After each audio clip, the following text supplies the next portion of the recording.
Hello my dear students, welcome to our channel A2R classes. आप लोगों के ये मोस्ट डिमांडिंग वीडियो है कि सर मेटलर्जी चैप्टर पे वीडियो लाइए सर, मेटलर्जी समझ में नहीं आता है। अरे बाबू, मेटलर्जी उतने हार्ड नहीं है, डिफ़िकल्ट चैप्टर नहीं है, बहुत ही ईजी है। ठीक है, मैं जो पढ़ाऊँगा आपके एग्जाम में, माध्यमिक में इन्हीं से ही क्वेश्चन बनेगा 100%। ओके, चलिए फिर वीडियो को स्टार्ट करते हैं। तो जैसे कि आप लोगों ने देख लिया पीछे मेरे, physical science chapter 8.5 metallurgy. Okay, start करते हैं। तो सबसे पहले हम लोग समझेंगे कि मेटलर्जी क्या है। ये समझना जरूरी है हम लोग को कि मेटलर्जी आखिर है क्या। तो देखिए, मेटलर्जी क्या है, मेटलर्जी क्या है। मेटलर्जी, इसको समझिए अच्छी तरह से। मेटलर्जी एक प्रोसेस है, एक मेथड है, एक तरीका है जिससे हम क्या करते हैं, जिससे मेटल को एक्सट्रैक्ट किया जाता है ओर से, यानी ओर से मेटल का एक्सट्रैक्शन, ओर से मेटल का एक्सट्रैक्शन क्या कहलाता है, मेटलर्जी कहलाता है। ठीक है, ओर से या ओर्स कह सकते हैं यहां पर, ओर से मेटल का एक्सट्रैक्शन क्या कहलाता है, मेटलर्जी कहलाता है। ठीक है, यानी मेटलर्जी एक ऐसा तरीका है या ऐसा प्रोसेस है या एक ऐसा मेथड है जिसके जरिए क्या करते हैं हम लोग, ओर से मेटल को एक्सट्रैक्ट करते हैं, निकालते हैं, हासिल करते हैं। ठीक है, इसी प्रोसेस का नाम क्या है, मेटलर्जी है।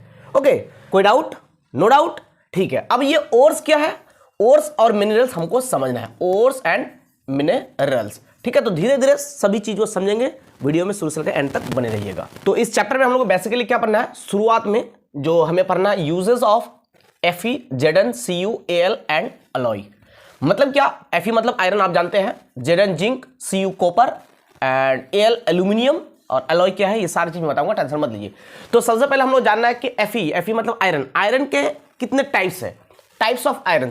देखिए, सबसे जो अबंडेंट मेटालिक एलिमेंट है वो एल्यूमिनियम है, यानी कि सबसे ज़्यादा मौजूद धातु जो है वो एल्यूमिनियम है। एल्यूमिनियम के बाद आयरन पाया जाता है, लोहा पाया जाता है। ठीक है, तो ये लोहा जो है ये बहुत ज़्यादा रिएक्टिव एलिमेंट है। ठीक है, यानी कि रिएक्टिव मेटल है। ये अगर हम ऐसे खुली हवा में छोड़ देंगे तो इसमें जंग वगैरह पकड़ लेंगे। ठीक है, तो रिएक्टिव होने की वजह से आयरन जो है इसे हम खुली हवा में नहीं छोड़ सकते हैं। ठीक है, और ये इसी वजह से आज़ाद हालत में नहीं पाया जाता है, यानी नेटिव स्टेट में नहीं पाया जाता, कॉम्बाइंड स्टेट में पाया जाता है। ठीक है, तो आयरन के जो है 3 कैटेगरीज है, 3 टाइप्स है। किसके बेसिस पर, प्रेजेंट ऑफ कार्बन, कार्बन के प्रेजेंट यानी कार्बन के मौजूदगी के बेसिस पर, बुनियाद पर आयरन को जो है 3 हिस्सों में बांटा गया। 3 कैटेगरी है। क्या क्या कैटेगरी है? Number 1 wrought iron, number 2 steel, number 3 cast iron. ये तीनों आयरन के बारे में हमें जानना पड़ेगा और तीनों के यूजेस हमको जानना पड़ेगा। ठीक है, तो मैंने यहां पर लिख दिया, देखिए Fe मतलब आयरन, आयरन की ये 3 टाइप्स है, 3 कैटेगरी है। रफ्ड आयरन, रफ्ड आयरन में कार्बन के जो प्रेजेंट होते हैं, कितने होते हैं, कार्बन के प्रेजेंस होते हैं इसमें 0.1% से लेकर 0.15%। ओके, इसका यूजेस क्या है, इसका यूजेस देखिए, यानी रफ्ड आयरन को यूज किया जाता है वायर बनाने में, इलेक्ट्रोमैग्नेट बनाने में, ग्रिल बनाने में। ठीक है, रफ्ड आयरन के यूजेस वायर, इलेक्ट्रोमैग्नेट, ग्रिल। ठीक है, इसमें कार्बन की जो मौजूदगी होते हैं वो कितने परसेंट होता है, 0.1 से लेकर 0.15% कार्बन होता है, C4 कार्बन। ठीक है, अब आते हैं हम लोग स्टील में जो है कार्बन की मौजूदगी कितने होता है, 0.15 से लेकर 1.5%। ठीक है, इसका यूजेस क्या, रेलवे लाइन में इसको यूज किया जाता है, नाइफ, चाकू वगैरह बनाने में, सर्जिकल इंस्ट्रूमेंट, ऑपरेशन करने के लिए जो सर्जिकल इंस्ट्रूमेंट होता है उसको बनाने में, विपन माने जानते हैं ना आप लोग, विपन माने हथियार होता है, हथियार वगैरह बनाने में। ठीक है, कौन से आयरन को यूज किया जाता है, स्टील को, railway line, knife, surgical instrument, weapon. ठीक है, इसके बाद कास्ट आयरन, ये जो है तीसरे कैटेगरी का आयरन के तीसरे नंबर पे आता है, जिसमें कार्बन की मौजूदगी है 2.0 से लेकर 4.5%। ओके, इसका यूजेस क्या है, इसका यूजेस है पाइप बनाने में इसको यूज किया जाता है, रेलिंग में यूज किया जाता है, इलेक्ट्रिक पोल, जो बिजली का पिलर होता है, पोल होता है, इलेक्ट्रिक पोल को बनाने में जो है कास्ट आयरन को यूज किया जाता है। इसके अलावा हेवर्स प्रोसेस आपने पढ़ा होगा इनऑर्गेनिक केमिस्ट्री में, नाइट्रोजन और हाइड्रोजन को जो है रिएक्ट करके अमोनिया तैयार किया जाता है, NH3 तैयार किया जाता है, उसमें भी आयरन को क्या किया जाता है, यूज किया जाता है। तो अगर आपको एग्जाम में पूछा जाए आयरन के यूज बताइए, तो इन यूज में से कोई बात बता सकता है। वायर बनाने में होता है, इलेक्ट्रोमैग्नेट बनाने में होता है, ग्रिल बनाने में होता है, रेलवे लाइन में होता है, ठीक है, रेलिंग में होता है, पाइप बनाने में होता है, इलेक्ट्रिक पोल बनाने में होता है। नाम लेके आए स्टील का यूजेस बताइए। तो स्टील का यूज बताने से आप क्या ले सकते हैं, railway line, knife, surgical instrument, weapon, ठीक है। अगर पूछा जाए कास्ट आयरन का यूज बताइए, तो कास्ट आयरन का यूज क्या होगा, पाइप, रेलिंग, इलेक्ट्रिक पोल। अगर आपको पूछे रफ आयरन के जो है यूजेस बताइए, तो वायर, इलेक्ट्रोमैग्नेट, ग्रिल। तो आपके टेक्स्ट बुक में अगर ये सब यूजेस आपको डिफिकल्ट लगता है, तो आपके टेक्स्ट बुक में जो भी है उसको आप याद कर सकते हैं, कोई भी 2 यूज, ठीक है ना। मैंने यानी कि रफ आयरन के 2 यूज याद रखना है, स्टील का 2 यूज याद रखना है, कास्ट आयरन का 2 यूज याद रखना है। अगर आप सबके 2 यूज याद रखेंगे तो कोई भी अगर आए तो आप चुटकी में आंसर कर लेंगे। अगर आपको सिर्फ बोले कि आयरन का यूज बताइए, तो आयरन का यूज इनमें से कुछ भी आप लिख सकते हैं, ठीक है। चलिए, और मैं एक बात बता दूं, हेबर्स प्रोसेस में जो आयरन को यूज किया जाता है वो किसके तौर पर यूज किया जाता है, वो किया जाता है कैटालिस्ट के तौर पर यूज किया जाता है, ठीक है। अच्छा, अब हम लोग जानेंगे यूजेस ऑफ कॉपर। आयरन के यूज देख लिए, कॉपर को Cu फॉर्मूला है, ठीक है। कॉपर को यूज किया जाता है, देखिए इलेक्ट्रिक वायर में। हम लोग जानते हैं कॉपर जो है गुड कंडक्टर ऑफ इलेक्ट्रिसिटी है, तो इलेक्ट्रिक वायर में यूज किया जाता है। इलेक्ट्रोकेमिकल सेल में जो इलेक्ट्रोड होता है उसको बनाने में कॉपर को यूज किया जाता है, ठीक है। एनोड, कैथोड, इलेक्ट्रोलाइसिस आप लोग पढ़े होंगे, है ना, इलेक्ट्रिसिटी एंड केमिकल रिएक्शन में जो है हमारे इलेक्ट्रोलाइसिस के लिए जो 2 रॉड होता है उसे हम इलेक्ट्रोड कहते हैं, तो इलेक्ट्रोड बनाने के लिए कॉपर को यूज करते हैं, ठीक है। इसके बाद कॉइन मतलब सिक्का भी कॉपर का बना हुआ होता है, ठीक है। तो 3 मेटल है जिसको क्विनेज मेटल कहते हैं, 3 मेटल है, देखिए कॉपर जो एक क्विनेज मेटल है, तो 3 मेटल है जिसको क्विनेज मेटल कहा जाता है, सिल्वर, कॉपर, गोल्ड। क्या सिल्वर, इसको नोट कर लीजिए, कॉपर और क्या, गोल्ड। ये तीनों को क्विनेज मेटल कहते हैं क्योंकि इन तीनों से क्या बनाया जाता है, सिक्का, ठीक है, क्विन, इसलिए इनको क्या कहा जाता है, क्विनेज मेटल कहते हैं। तो इसको आप लोग नोट कर लीजिए। तो कॉपर को क्विन बनाने में इस्तेमाल किया जाता है, इलेक्ट्रोड में इस्तेमाल होता है, इलेक्ट्रिक वायर में इस्तेमाल होता है। इसके अलावा आपके टेक्स्ट बुक में जो आपको इजी लगता है उसको आप याद कर सकते हैं, कम से कम 2 यूजेस याद रखना है आपको, ठीक है। इसके अलावा देखिए कॉपर का यूजेस मैंने अलॉय क्या होता है मैं आपको बता दूं। अलॉय 2 या 2 से ज्यादा धातुओं के मिक्सचर को, धातु का मतलब क्या होता है, मेटल, 2 या 2 से ज्यादा मेटल के मिक्सचर को क्या कहते हैं, 2 या 2 से ज्यादा मेटल के मिक्सचर को, मेटल, ठीक है, के मिक्सचर को क्या कहते हैं, इस मिक्सचर को कहते हैं क्या, अलॉय, ठीक है। और एक होता है अमलगम क्या होता है मैं बता दूं। अमलगम होता है जिस अलॉय में, यानी जिस अलॉय में किसकी मौजूदगी हो, किसके प्रेजेंस हो, मर्क्यूरी मतलब पारा। अगर पारा आ जाता है, पारा को का फॉर्मूला जो है Hg, अगर मेटल के साथ पारा हो, यानी मेटल के साथ अगर पारा हो यानी मर्क्यूरी हो, तो उसको हम क्या बोलेंगे, अमलगम। याद रहेंगे आपको, एग्जाम में अगर आ जाए अमलगम क्या है, तो बोलना है कि अमलगम वह मिक्सचर है जिसमें मेटल के साथ साथ मर्क्यूरी भी शामिल होता है, ठीक है। तो मेटल और मेटल यानी धातु के मिक्सचर यानी मेटल के मिक्सचर को क्या कहेंगे, अलॉय। अगर मेटल के साथ मर्क्यूरी भी शामिल हो तो उसको हम कहेंगे क्या, अमलगम। ओके, चलिए, तो अलॉय मैंने यहां पर बोला अलॉय। तो ये कॉपर जो यूज होता है अलॉय में भी यूज होता है, जैसे कि ब्रास में जो है कॉपर होता है। ब्रास क्या है, एक अलॉय है। ब्रोंज क्या है, एक अलॉय है। जर्मन सिल्वर क्या है, बहुत ही इंपॉर्टेंट है, बहुत ही इंपॉर्टेंट अलॉय है, इसमें भी कॉपर होता है, कॉपर, जिंक, निकल, ठीक है ना। बेल मेटल, इसमें भी क्या होता है, कॉपर होता है। तो ये सभी जो अलॉय है, ये सभी अलॉय किससे बना हुआ होता है, कॉपर से बना होता है। इसके अलावा और भी इनमें मेटल्स होते हैं, क्या क्या होता है मैं सब बताऊंगा, टेंशन बिल्कुल मत लीजिए। तो कॉपर का यूजेस आप कोई भी 2 याद रखिएगा, ठीक है, बहुत ही इंपॉर्टेंट है। अब आगे देखते हैं हम लोग, देखिए अब हम लोग जानना है जिंक के यूजेस। तो जिंक के यूजेस क्या है, गैल्वेनाइजेशन में जिंक को यूज किया जाता है। गैल्वेनाइजेशन क्या है, एक ऐसा प्रोसेस है जिसमें आयरन के ऊपर इलेक्ट्रोलाइसिस के जरिए आयरन के ऊपर क्या कहता है, जिंक के परत को, लेयर को चढ़ाया जाता है, ठीक है, जिंक के लेयर को चढ़ाया जाता है आयरन के ऊपर, क्योंकि आयरन जो है रिएक्टिव एलिमेंट होते हैं। आयरन जो है रिएक्टिव मेटल है जिसमें क्या होते हैं, जंग लगते हैं। तो जंग से बचाने के लिए उसमें गैल्वेनाइजेशन किया जाता है, यानी कि जिंक के परत चढ़ाया जाता है। तो जिंक के परत, जिंक के लेयर चढ़ाने के प्रोसेस को आयरन के ऊपर या किसी भी मेटल के ऊपर गैल्वेनाइजेशन कहलाता है। तो इनको यूज किया जाता है गैल्वेनाइजेशन के लिए, ठीक है। इसके अलावा ड्राई सेल यानी बैटरी को बनाने के लिए भी जिंक को यूज किया जाता है। इसके अलावा आपके टेक्स्ट बुक में और भी बहुत सारे यूजेस है, उसको आप देख सकते हैं, जो आपको इजी लगे वो आप याद रखिएगा, पढ़ लीजिएगा, ठीक है। अलॉय में भी इस्तेमाल किया जाता है, अलॉय बनाने में जिंक को, जैसे ब्रास हो गया, जर्मन सिल्वर हो गया, ठीक है, ये सब अलॉय। और साइनाइड प्रोसेस से गोल्ड और सिल्वर जो है निकाला जाता है, इसके लिए भी क्या किया जाता है, जिंक को यूज किया जाता है। साइनाइड प्रोसेस से गोल्ड और सिल्वर निकालने के लिए जिंक को यूज किया जाता है। तो मैंने बता दिया आपको यूजेस, आपको जो इजी लगे वो आपको याद रखना है। कम से कम दो यूजेस, आयरन के 2 यूजेस, आयरन के भी 3 कैटेगरीज है, 3 टाइप्स है, तो सबके 2 यूज याद रखना है। उसके बाद जो है आपको याद रखना है कि जिंक के यूजेस, कॉपर के यूजेस, फिर आपका आ गया एल्यूमिनियम, ठीक है। तो एल्यूमिनियम का फॉर्मूला क्या है, Al, और जिंक का फॉर्मूला है Zn। जिंक का फॉर्मूला क्या है, Zn, ठीक है। इसका यूजेस देखिए, बॉडी ऑफ एरोप्लेन के बॉडी बनाने के लिए यूज किया जाता है।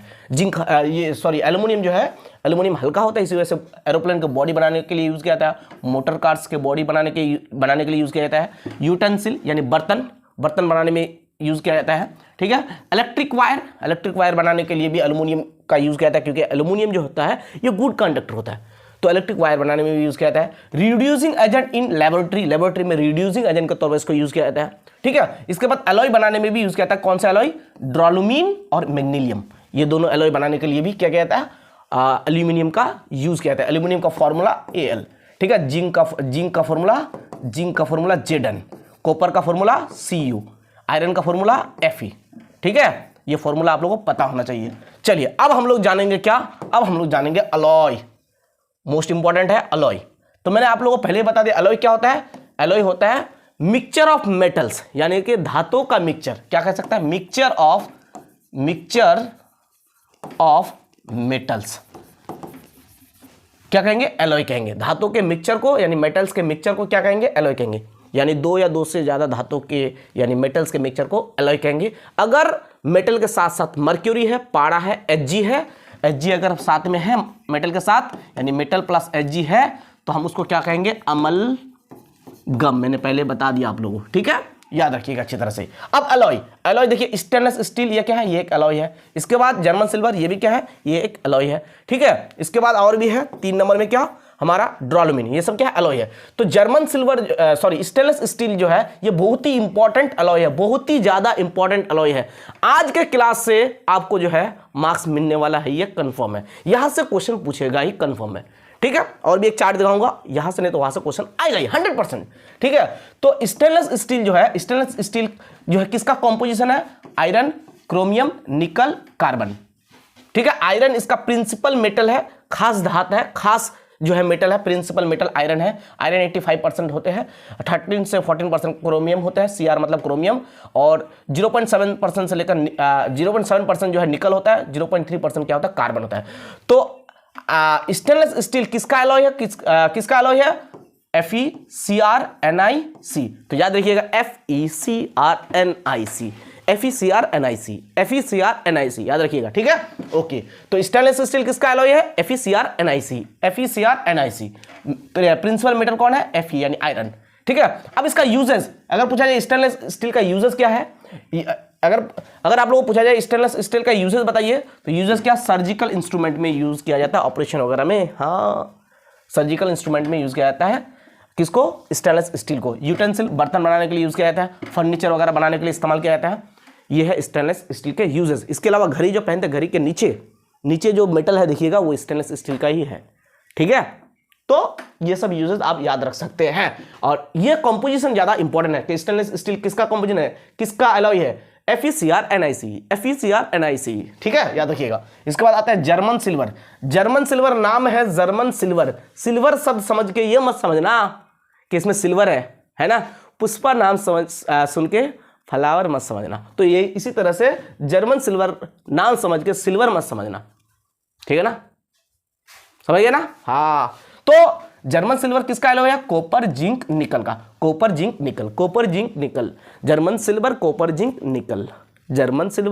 जिंक निकल, इसमें सिल्वर होता ही नहीं है। जर्मन सिल्वर नाम है लेकिन सिल्वर होता नहीं है। 25% से 50% कॉपर होता है, 25% से 35% जिंक होता है, 15% से लेकर 30% क्या होता है, निकल होता है। तो copper zinc nickel German silver, FeCrNiC stainless steel जी। ठीक है, तो इसका यूजेस क्या होगा? टेबलवेयर के तौर पर यूज किया जाता है, ज्वेलरी के तौर पर यूज किया जाता है, और डेकोरेटिव ऑब्जेक्ट्स, डेकोरेटिव ऑब्जेक्ट समझिए ना, हाँ, तो डेकोरेटिव ऑब्जेक्ट के तौर पर किया गया था, इसको यूज किया जाता है। अब आ जाता है ड्रोलुमीन, ये थर्ड मोस्ट इंपॉर्टेंट क्या है? अलॉय है। इसमें क्या होता है? AlCuMnMnMg, AlCuMnMg, AlCuMnMg, कौन है जी? कौन है जी? ड्रोलुमीन। तो ड्रोलुमीन AlCuMnMg। तो Al का मतलब एल्यूमिनियम 95% होता है, प्रिंसिपल मेटल एल्यूमिनियम है। इसका प्रिंसिपल मेटल कौन है? जर्मन सिल्वर का कॉपर, ठीक है।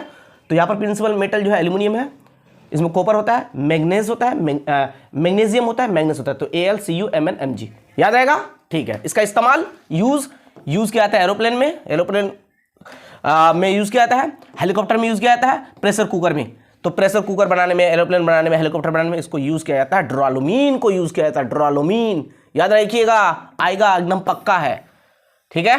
चलिए, इसके अलावा फोर्थ इंपॉर्टेंट जो एलॉय है, 4 नंबर इंपॉर्टेंट एलॉय है मैग्नीशियम। तो मैग्नीशियम जो है Al और मैग्नीशियम से बना हुआ है। मैग्नीशियम नाम है मैग्नीशियम, यम समझिए एल्यूमिनियम, ठीक है। तो मैग्नीशियम और एल्यूमिनियम से बना हुआ है, aluminium magnesium. Aluminium principal metal, magnesium principal metal नहीं है। तो प्रिंसिपल मेटल यहां पर कौन है? एल्यूमिनियम। इसका यूज पार्ट्स ऑफ मशीन्स के पार्ट्स बनाने के लिए यूज किया जाता है मैग्नीशियम को, ठीक है। लाइट इंस्ट्रूमेंट, हल्के इंस्ट्रूमेंट बनाने के लिए यूज किया जाता है, हल्के इंस्ट्रूमेंट, ठीक है।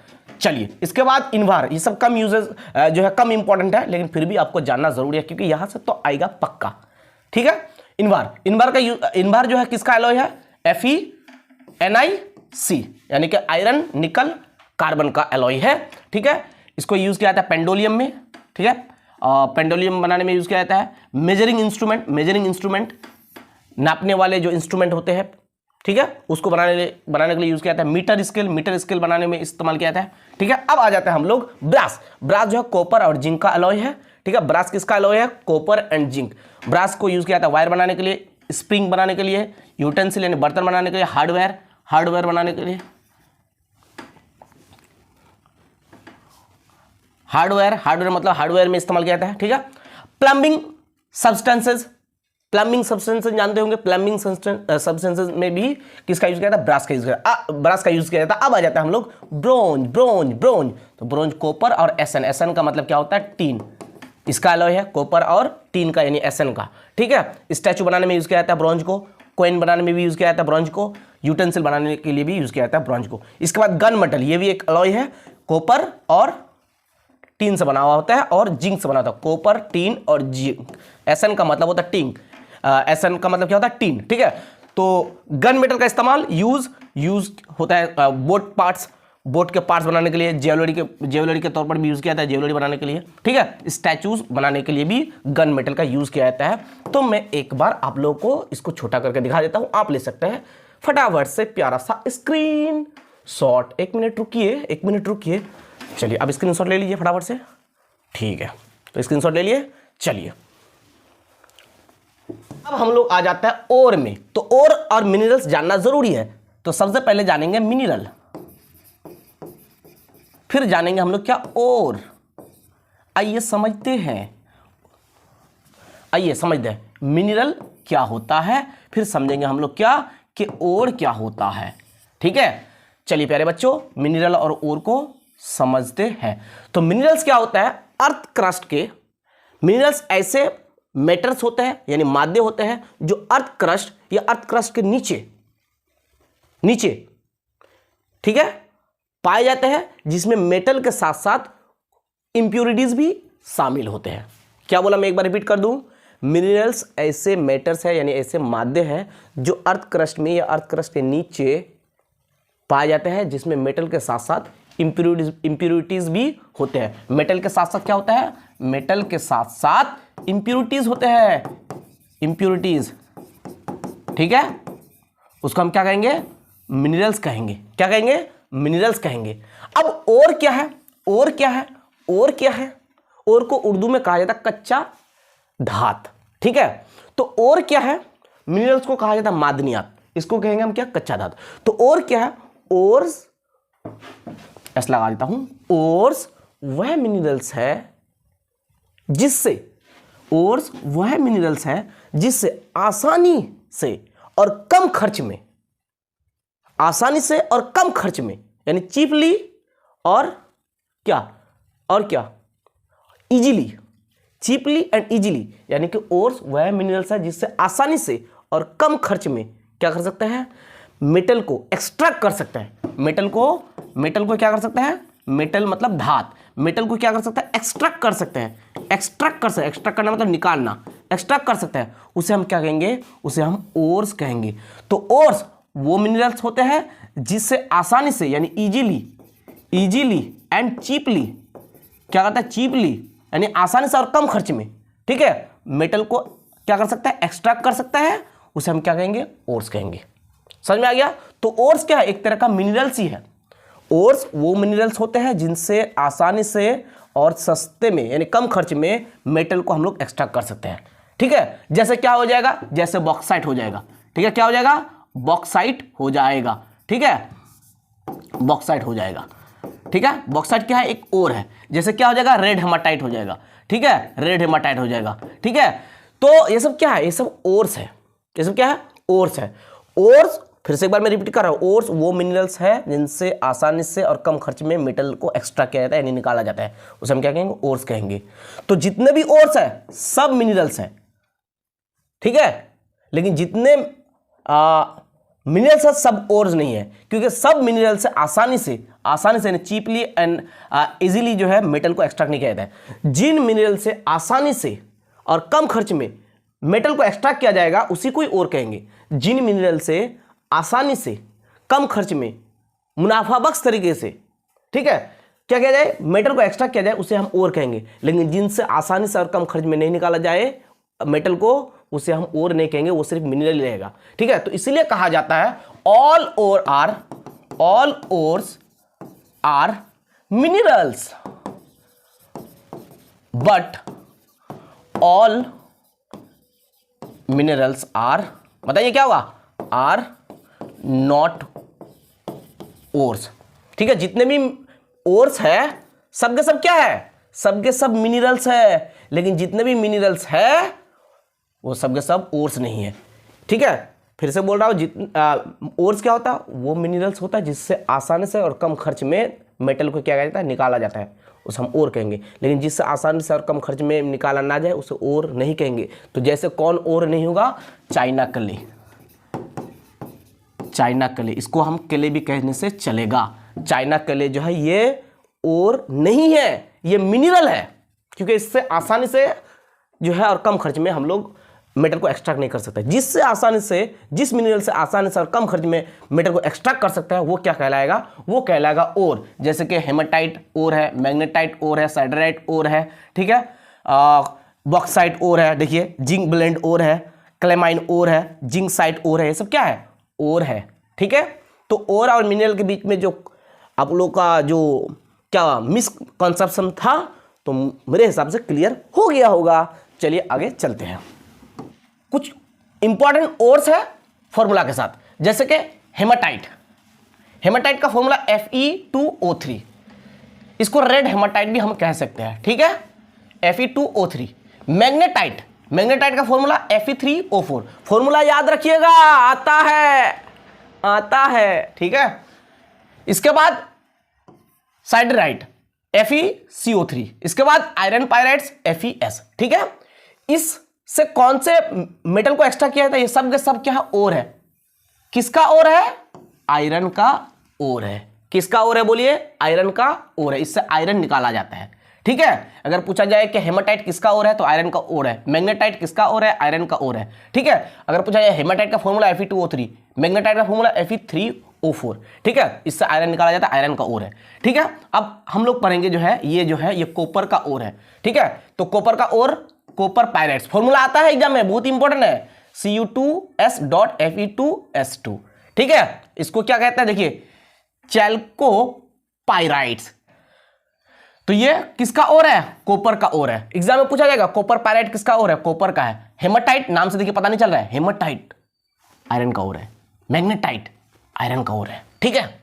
लेकिन यहां पर अगर इस तरह से नाम आ जाए मेलाचाइट, तो ये किसका ओर है? कॉपर का ओर है। ठीक है, तो ये सब देख रहे हैं आप लोग, ये किसका ओर है? ये सब कॉपर का ओर है। कॉपर ग्लैंस, फॉर्मूला Cu2S, ये कॉपर का क्या है? ओर है। अब आ जाते हैं मोस्ट इंपॉर्टेंट, ये है ओर, बॉक्साइट। बॉक्साइट किसका ओर है? एल्यूमिनियम का ओर है। इससे एल्यूमिनियम निकाला जाता है। बॉक्साइट से क्या निकाला जाता है? एल्यूमिनियम एक्सट्रैक्ट किया जाता है। ठीक है, क्रायोलाइट, इससे क्या निकाला जाता है? एल्यूमिनियम। तो बॉक्साइट का फॉर्मूला देखिए बहुत इंपॉर्टेंट है, Al2O3.2H2O, Al2O3.2H2O। इसका क्रायोलाइट का फॉर्मूला Al(F3.3NaF। ठीक है, इससे क्या निकला था? ओ निकला था। एग्जाम में पूछा जाए कि बॉक्साइट किसका ओर है? एल्यूमिनियम का। क्रायोलाइट किसका ओर है? एल्यूमिनियम का। याद रहेगा। अब आ जाता है नेक्स्ट इंपॉर्टेंट ओर, जो है जिंक ब्लेंड। जिंक ब्लेंड किसका एलॉय है? जिंक का एलॉय है, नाम से पता चलता है। जिंक ब्लेंड, जिंक, इससे जिंक निकाला जाता है। क्लामाइन, लेकिन नाम से पता नहीं चलता है। क्लामाइन, क्लामाइन याद रखिए, क्लामाइन किसका ओर है? जिंक का ओर है। इसके बाद जिंक साइड, जिंक साइड किसका ओर है? जिंक का ओर है। अच्छा, जिंक ब्लेंड का फॉर्मूला ZnS, क्लामाइन का फॉर्मूला देखिए ZnCO3। फॉर्मूला याद रखिएगा, जिंक साइड का फॉर्मूला ZnO, इसको जिंक ऑक्साइड भी कहते हैं। ZnO zinc oxide, zinc oxide. ठीक है, तो ओर वाला चार्ट से या स्टेल या अलॉय वाला चार्ट से यहां से क्वेश्चन तो पक्का आएगा ही बाबू, 100%। ओर्स क्या है, मिनरल्स क्या है, मेटलर्जी क्या है, मैंने सब चीजों को अच्छी तरह से बता दिया जा सकता है। एक्सट्रैक्शन ऑफ मेटल क्या है? एक्सट्रैक्शन ऑफ मेटल क्या है? तो देखिए, ओर से जो प्योर मेटल निकाला जाता है, प्योर मेटल निकाला जाता है, निकालने के तरीकों को क्या कहा जाता है? एक्सट्रैक्शन ऑफ मेटल कहते हैं। ठीक है, तो मैंने इस वीडियो में बहुत सारी चीजें आप लोगों को बताया, और बहुत सारे स्टूडेंट जो है पहले से जानते थे, और बहुत सारे स्टूडेंट जो अभी अभी सीखे। तो मैं आप सभी से रिक्वेस्ट करूंगा कि वीडियो को लाइक कर दीजिए, और किसी के मन में कोई डाउट है तो आप मुझे बिला झिझक कमेंट में पूछ सकते हैं। Thank you so much, wish you all the best. तो हम लोग समझ गए कि अलॉय क्या है, मिनरल्स क्या है, ओर्स क्या है। ठीक है, तो एक बात मैं और भी बता दूं आपको कि अलॉय जो है, अलॉय ये मेटल से ज़्यादा क्या होता है? स्ट्रांग होता है। इसके स्ट्रांगनेस क्या होता है? ज़्यादा होता है अलॉय के। और अलॉय की खास बात क्या पता है? जैसे मेटल खराब हो जाते हैं, उसमें जंग लगते हैं। ठीक है, जैसे आयरन में क्या लगता है? जंग। आयरन में क्या होता है? रस्टिंग होता है। ठीक है, लेकिन अलॉय में अलॉय खराब नहीं होता, यानी कि अलॉय में क्रोजन नहीं होता है। अब हम लोग को समझना है कि ऑक्सीडेशन, इस चैप्टर में दो चीज दी गई है, ऑक्सीडेशन और रिडक्शन। ये दो रिएक्शन है। ठीक है, ऑक्सीडेशन क्या है, रिडक्शन क्या है, ये हमको समझना है। बच्चा इनमें जो है कंफ्यूज हो जाता है, इनमें बहुत बड़ा कंफ्यूजन उनके माइंड में रहता है कि ऑक्सीडेशन किसे कहेंगे, रिडक्शन किसे कहेंगे। तो प्यारे बच्चों, आप निश्चिंत रहिए, हाँ आपको सही वीडियो मिली है, टेंशन नहीं है। देखिए, ऑक्सीडेशन का मतलब क्या होता है? Addition of oxygen. अगर ऑक्सीजन केमिकल रिएक्शन में ऐड हो रहा है, जैसे कि यहाँ पर देख सकते हो कॉपर में देखिए ऑक्सीजन ऐड हो रहा है, तो क्यूप्रिक ऑक्साइड हो रहा है। ठीक है, तो यहाँ पर ऑक्सीजन क्या हो रहा है? ऐड हुआ। अगर ऑक्सीजन ऐड होता है यानी कि एडिशन ऑफ ऑक्सीजन होता है, तो हम कहेंगे ऑक्सीडेशन। क्या कहेंगे? ऑक्सीडेशन। ठीक है, इसके अलावा अगर हम रिएक्शन में, केमिकल रिएक्शन में अगर हम देखें रिमूवल ऑफ हाइड्रोजन, अगर हाइड्रोजन क्या होता है? रिमूव हो जाता है, हाइड्रोजन निकल के चला जाता है। जैसे कि यहाँ पर देखिए H, हाइड्रोजन देखिए यहां से हट जाता है सल्फर से, देखिए सल्फर अकेला हो गया, हाइड्रोजन यहाँ जो है ऑक्सीजन के साथ अटैच हो गया, यानी हाइड्रोजन का अगर रिमूवल होता है तो भी हम क्या कहेंगे? ऑक्सीडेशन। या फिर रिमूवल ऑफ इलेक्ट्रॉन, अगर इलेक्ट्रॉन लॉस होता है, रिमूव होता है, तो भी हम क्या कहेंगे? तो भी हम क्या कहेंगे? ऑक्सीडेशन। देखिए यहां पर जैसे कि आप देख सकते हैं, जिंक से 2 इलेक्ट्रॉन क्या हुआ? रिमूव हो गया, 2 इलेक्ट्रॉन माइनस हो गया, तो जिंक का आयन बन गया Zn2+। तो यहां पर भी क्या हुआ? यहां पर भी ऑक्सीडेशन हुआ, यानी कि एडिशन ऑफ ऑक्सीजन। अगर ऑक्सीजन ऐड होता है केमिकल रिएक्शन में तो भी ऑक्सीडेशन, अगर हाइड्रोजन रिमूव होता है केमिकल रिएक्शन में तो भी ऑक्सीडेशन। तो ऑक्सीडेशन को अगर डिफाइन किया जाए तो हम इस तरह से देख सकते हैं, ऑक्सीडेशन एक ऐसा केमिकल प्रोसेस है जिसमें एटम या कोई आयन अपने इलेक्ट्रॉन को क्या करता है? खो देता है। ठीक है, अब इसके जस्ट ऑपोजिट रिडक्शन। क्या? रिडक्शन। रिडक्शन इसका ऑपोजिट, जैसे एडिशन ऑफ ऑक्सीजन, यहां पर होगा रिमूवल ऑफ ऑक्सीजन। ऑक्सीजन को क्या करेगा? रिमूव कर देगा, हटा देगा। ठीक है, यहां पे देखिए क्या है? रिमूवल ऑफ हाइड्रोजन, यहां पर होगा एडिशन ऑफ हाइड्रोजन। ठीक है, और यहां पर देखिए क्या? रिमूवल ऑफ इलेक्ट्रॉन, यहां पर होगा एडिशन ऑफ इलेक्ट्रॉन। तो ऑक्सीडेशन का जस्ट ऑपोजिट रिडक्शन। ठीक है, अगर ऑक्सीजन रिमूव होता है तो रिडक्शन, अगर हाइड्रोजन क्या होता है? हाइड्रोजन का एडिशन होता है, हाइड्रोजन ऐड होता है केमिकल रिएक्शन में तो रिडक्शन। अगर इलेक्ट्रॉन क्या होता है? इलेक्ट्रॉन जो है, इलेक्ट्रॉन का एडिशन होता है, इलेक्ट्रॉन ऐड होता है तो क्या होगा, रिडक्शन होगा, यानी कि ऑक्सीडेशन का जस्ट ऑपोजिट रिडक्शन। ओके, तो जैसे कि यहां पर मैंने दिखा दिया आप लोगों को, यहां पर देखिए कॉपर जो है ये ऑक्सीजन ऐड कर रहा है, तो इसीलिए यहां पर क्या हो रहा है, यहां पर ऑक्सीडेशन हो रहा है, क्यूपी ऑक्साइड बन रहा है। तो हम यहां पर लिख सकते हैं कॉपर इज गेटिंग ऑक्सीडाइज, यहां पर हम लोग लिख सकते हैं copper is getting oxidise. Copper क्या कर रहा है, कॉपर ऑक्सीजन को ऐड कर रहा है, तो इसलिए हम लिखेंगे copper is getting oxidise to form copper oxide. ये जो बना क्या बना, कॉपर ऑक्साइड। तो कॉपर ऑक्साइड बनाने के लिए कॉपर जो है क्या हो रहा है, ऑक्सीडाइज हो रहा है। ठीक है, यहां पर देखिए H2S जो है हाइड्रोजन सल्फाइड गैस है, तो हम लिख सकते हैं hydrogen sulphide is getting oxidise to form sulphur. देखिए हाइड्रोजन सल्फाइड क्या हो रहा है, ऑक्सीडाइज हो रहा है, क्या बनाने के लिए, सल्फर बनाने के लिए। ठीक है, यानी कि सल्फर बनने के लिए हाइड्रोजन सल्फाइड क्या हो रहा है, ऑक्सीडाइज हो रहा है। इसी तरह से यहां पर हम लोग लिख सकते हैं जिंक, Zn का मतलब क्या, जिंक इज गेटिंग ऑक्सीडाइज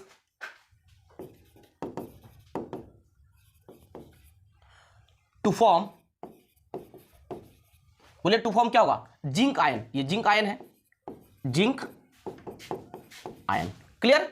अब यहां पर रिमूवल ऑफ ऑक्सीजन का मतलब क्या होता है, रिडक्शन। एडिशन ऑफ हाइड्रोजन का मतलब क्या होता है, रिडक्शन। एडिशन ऑफ इलेक्ट्रॉन का मतलब क्या होता है, रिडक्शन। इसका जस्ट ऑपोजिट मैंने पहले बोला आप लोगों को। ठीक है, तो देखिए यहां पर हाइड्रोजन जो है, हाइड्रोजन क्या हो रहा है, ऐड हो रहा है सोडियम में। देखिए सोडियम हाइड्राइड यहां पर बन रहा है। ठीक है, तो हाइड्रोजन क्या हो रहा है, ऐड हो रहा है। तो अगर रिमूवल ऑफ हाइड्रोजन हो तो ऑक्सीडेशन, अगर एडिशन ऑफ हाइड्रोजन हो तो रिडक्शन। तो इसीलिए यहां पर हम लोग लिखेंगे सोडियम इज रिड्यूस्ड, क्योंकि यहां पर रिडक्शन हो रहा है, तो sodium is reduced to form sodium hydride. यहां पर जो बन रहा है क्या बना, सोडियम हाइड्राइड। तो सोडियम हाइड्राइड बनने के लिए सोडियम क्या हो रहा है, रिड्यूस हो रहा है। ठीक है, अब यहां पर देखिए KClO3 बैलेंस करने के लिए यहां पर 2 लगाया गया, तो 2KClO3 यहां पर देखिए हम लोग क्या मिला, KCl और क्या मिला, O2 मिला। ठीक है, तो इसको ब्रेक करने पर हमको KCl और O2 मिलता है। ठीक है, तो यहां पर देखिए ऑक्सीजन क्या हुआ, ऑक्सीजन का रिमूवल हुआ। तो ऑक्सीजन का रिमूवल का मतलब क्या होता है, रिडक्शन। अगर ऑक्सीजन का एडिशन होगा तो ऑक्सीडेशन। तो ऑक्सीजन का रिमूवल हुआ, ऑक्सीजन रिमूव हो गया तो रिडक्शन हुआ। तो हम लिख सकते हैं पोटासियम क्लोराइड, इसका नाम क्या है, KClO3 का नाम है पोटासियम क्लोराइड। तो पोटासियम क्लोराइड इज रिड्यूस, ये क्या हो गया, रिडक्शन हुआ, तो इसलिए reduce to form potassium chloride. ये जो बना क्या बना, पोटासियम क्लोराइड। ये क्या है, ये है पोटासियम क्लोराइड, ये क्या है, पोटासियम क्लोराइड। तो पोटासियम क्लोराइड इज रिड्यूस या is getting reduce to form potassium chloride. Clear है क्या। चलिए अब यहां पर देखिए Zn2+ क्या कर रहा है, 2 इलेक्ट्रॉन को गेन कर रहा है, ऐड कर रहा है, और क्या बन रहा है, Zn बन रहा है, एटम बन रहा है। ठीक है, तो हम लिख सकते हैं zinc is getting reduced to form zinc element लिख सकते हैं या जिंक एटम लिख सकते हैं। क्लियर। तो यहां पर क्या कर रहा है, 2 इलेक्ट्रॉन को क्या कर रहा है, हासिल कर रहा है, गेन कर रहा है, 2 इलेक्ट्रॉन का एडिशन हो रहा है, तो यहां पर क्या हो रहा है, रिडक्शन होता है। हम लोगों को जानना है कि अगर एडिशन ऑफ ऑक्सीजन हो तो ऑक्सीडेशन, रिमूवल ऑफ हाइड्रोजन हो तो ऑक्सीडेशन, रिमूवल ऑफ इलेक्ट्रॉन हो तो ऑक्सीडेशन। ठीक है, अगर रिमूवल ऑफ इसका just opposite, removal of oxygen हो तो रिडक्शन, एडिशन ऑफ हाइड्रोजन हो तो रिडक्शन, एडिशन ऑफ इलेक्ट्रॉन हो तो क्या, रिडक्शन। ठीक है, ओके। और एक चीज आप याद रखिएगा शॉर्ट में, OIL RIG, oxidation is loss of electron और reduction is gain of electron. Clear, oxidation is loss of electron, reduction is gain of electron. चलिए, उम्मीद है कि आप लोग समझ में आ गया होगा। अब आते हैं हम लोग जो है रिडॉक्स रिएक्शन में। देखिए रिडॉक्स रिएक्शन यहां पर समझिए अच्छी तरह से आप लोग। देखिए ऑक्सीडेशन, रिडक्शन, ऑक्सीडेशन आप लोग समझ गए, रिडक्शन भी समझ गए। तो यहां पर रिडक्शन के RED लीजिए, ऑक्सीडेशन का जो है OX को लीजिए। ये दोनों के मिला के क्या बनेगा, ये दोनों को मिला के बनेगा ReOX, रिडॉक्स। यानी दोनों रिएक्शन को एक साथ हम कहेंगे क्या, रिडॉक्स रिएक्शन। क्या कहेंगे, रिडॉक्स रिएक्शन। तो ऑक्सीडेशन एंड रिडक्शन हमेशा ही साथ साथ होता है, इसे ही हम क्या कहते हैं, रिडॉक्स रिएक्शन। यानी एक ऑक्सीडेशन और रिडक्शन को एक साथ क्या कहा जाता है, रिडॉक्स रिएक्शन। ठीक है, रिडक्शन का रेड, ऑक्सीडेशन का OX, अगर दोनों को कंबाइन कर देंगे तो रिडॉक्स बन जाएगा। ठीक है, तो रिडॉक्स रिएक्शन क्या है, ऑक्सीडेशन और रिडक्शन जो है साथ साथ वाकया होता है, साथ साथ होता है, इसे हम क्या कहेंगे, रिडॉक्स रिएक्शन कहेंगे। आइए एक एग्जांपल के थ्रू हम लोग समझते हैं। जैसे Na और जैसे NaCl, सोडियम क्लोराइड। ये जो सोडियम क्लोराइड है ये क्या है, इलेक्ट्रोलाइट है। ठीक है ना, स्ट्रॉन्ग इलेक्ट्रोलाइट है। तो ये सोडियम क्लोराइड जो है, ये सोडियम क्या करता है, सोडियम का एटॉमिक नंबर जो होता है 11 होता है। इसका अगर हम लोग जो है इसका अगर हम लोग सोडियम का अगर हम लोग इलेक्ट्रॉनिक कॉन्फ़िगरेशन करें तो पहला सेल में 2 इलेक्ट्रॉन, दूसरा सेल में 8, तीसरा में 1। तो ये एक इलेक्ट्रॉन को स्टेबल होने के लिए क्या करता है, एक इलेक्ट्रॉन को ये लूज कर देता है और क्या बन जाता है, और एक इलेक्ट्रॉन को छोड़ने से ये बन जाता है Na+। तो इलेक्ट्रॉन का लॉस होना, रिमूवल ऑफ इलेक्ट्रॉन क्या कहलाता है, ऑक्सीडेशन, यानी इसका क्या हुआ, ऑक्सीडेशन हुआ। ठीक है, यानी ऑक्सीडेशन हुआ। ठीक है, अब क्लोरीन का एटॉमिक नंबर जो है वो 17 है, क्लोरीन का एटॉमिक नंबर 17 है। तो अगर इसका इलेक्ट्रॉनिक कॉन्फ़िगरेशन करेंगे तो पहला सेल में 2 इलेक्ट्रॉन, दूसरा सेल में 8, तीसरा सेल में 7। ठीक है, तो ये इलेक्ट्रॉन जो खो देता है, सोडियम जो इलेक्ट्रॉन खो देता है वो इलेक्ट्रॉन जो है क्लोरीन ले लेता है। तो यानी ये एक इलेक्ट्रॉन क्या करता है, गेन करता है। अब क्या बन जाता है, क्लोरीन एनायन। यानी अगर चार्ज प्लस हो तो कैटायन, अगर चार्ज माइनस हो तो एनायन। ये क्या होगा, एनायन। ठीक है, और ये क्या होगा, कैटायन। ठीक है, पॉजिटिव चार्ज वाला आयन को कहेंगे कैटायन, नेगेटिव चार्ज वाला आयन को क्या कहेंगे, एनायन। तो ये इलेक्ट्रॉन को क्या करता है, इलेक्ट्रॉन को हासिल करता है, गेन करता है। यहाँ पर एडिशन ऑफ इलेक्ट्रॉन हो रहा है, तो एडिशन ऑफ इलेक्ट्रॉन को क्या कहेंगे, हमने अभी पढ़ा, रिडक्शन। ठीक है, अब ये दोनों क्या करता है, देखिए ये एक इलेक्ट्रॉन को ले लेता है।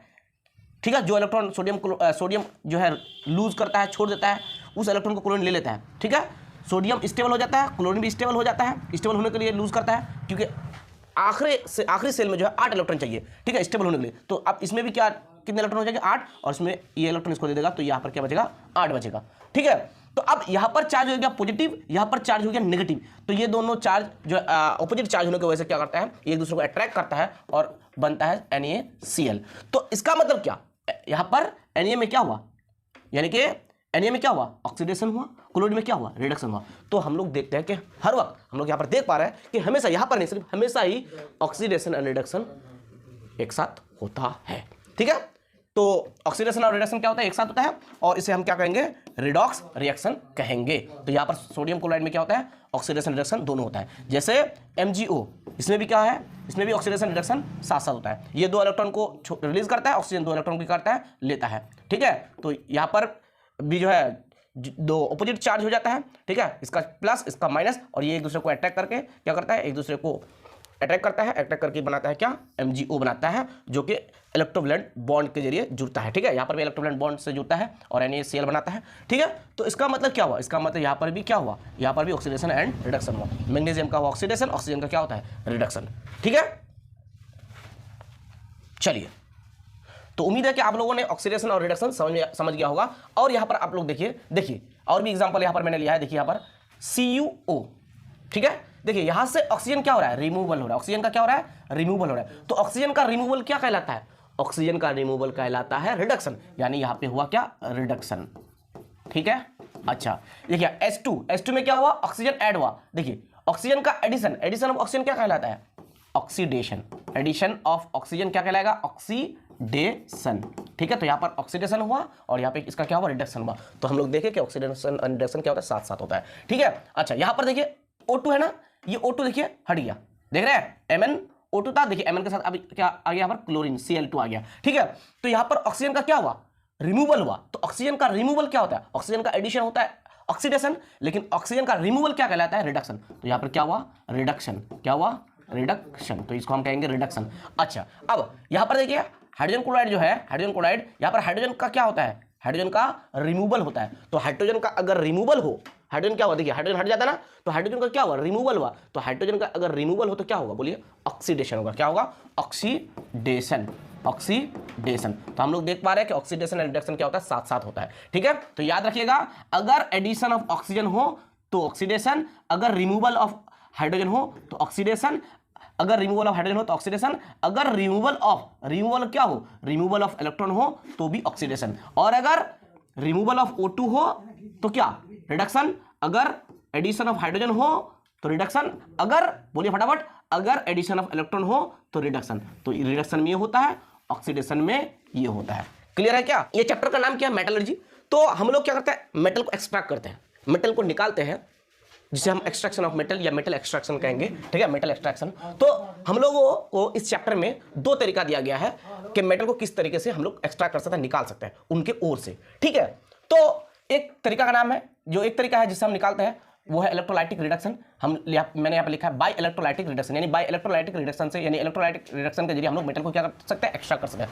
दूसरा तरीका का नाम है बाय, मतलब दूसरा हम लोग जो मेटल को एक्सट्रैक्ट कर सकते हैं दूसरा तरीका वो है केमिकल रिडक्शन। तो ये दो तरीका दिया गया हमारे 10th क्लास के फिजिकल साइंस में, ठीक है। तो बाय केमिकल रिडक्शन से हम मेटल को एक्सट्रैक्ट कर सकते हैं और बाय इलेक्ट्रोलाइटिक रिडक्शन, यानी दो तरीका, एक तरीका है इलेक्ट्रोलाइटिक रिडक्शन, दूसरा तरीका का नाम क्या है, केमिकल रिडक्शन। तो आइए समझते हैं कि इलेक्ट्रोलाइटिक रिडक्शन क्या है।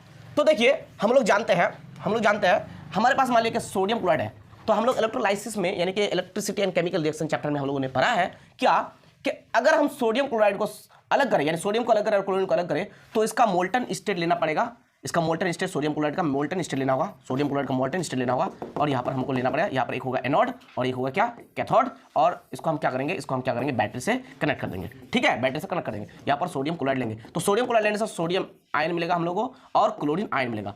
तो एक होता है एनोड, एक होता है कैथोड। तो मान लीजिए ये एनोड है और ये कैथोड है, ठीक है। तो एनोड का चार्ज क्या होता है, मैंने आपको ट्रिक बताया था, PaO और NCr। PO मतलब पॉजिटिव एनोड ऑक्सीडेशन, यानी एनोड में ऑक्सीडेशन होता है, NCr मतलब नेगेटिव कैथोड रिडक्शन, ठीक है। तो इसका मतलब एनोड का चार्ज क्या, पॉजिटिव, तो क्लोरीन आयन जो Cl- एनायन है ये कैथोड एनोड की तरफ जाएगा क्योंकि इसका चार्ज नेगेटिव है और एनोड का चार्ज पॉजिटिव, तो अट्रैक्ट करेगा, ठीक है। तो ये जो है क्लोरीन आयन एनोड की तरफ जाएगा और सोडियम आयन जो है ये कैटायन है, कैथोड का चार्ज नेगेटिव है, तो ये कैथोड की तरफ जाएगा। ये पॉजिटिव चार्ज, ये इसका कैथोड का चार्ज क्या होता है, नेगेटिव, इसका चार्ज नेगेटिव, इसका चार्ज पॉजिटिव, ठीक है। तो ये पॉजिटिव चार्ज नेगेटिव की तरफ जाएगा यानी कैथोड की तरफ जाएगा, तो सोडियम आयन जो है कैथोड की तरफ जाएगा और कैथोड से क्या करेगा, एक इलेक्ट्रॉन को गेन करेगा, क्योंकि इसके पास एक इलेक्ट्रॉन कम है, तो वो एक इलेक्ट्रॉन को लेगा, ठीक है। और क्या बन जाएगा, और ये बन जाएगा Na, सोडियम आयन, ठीक है। क्या बन जाएगा, सोडियम आयन।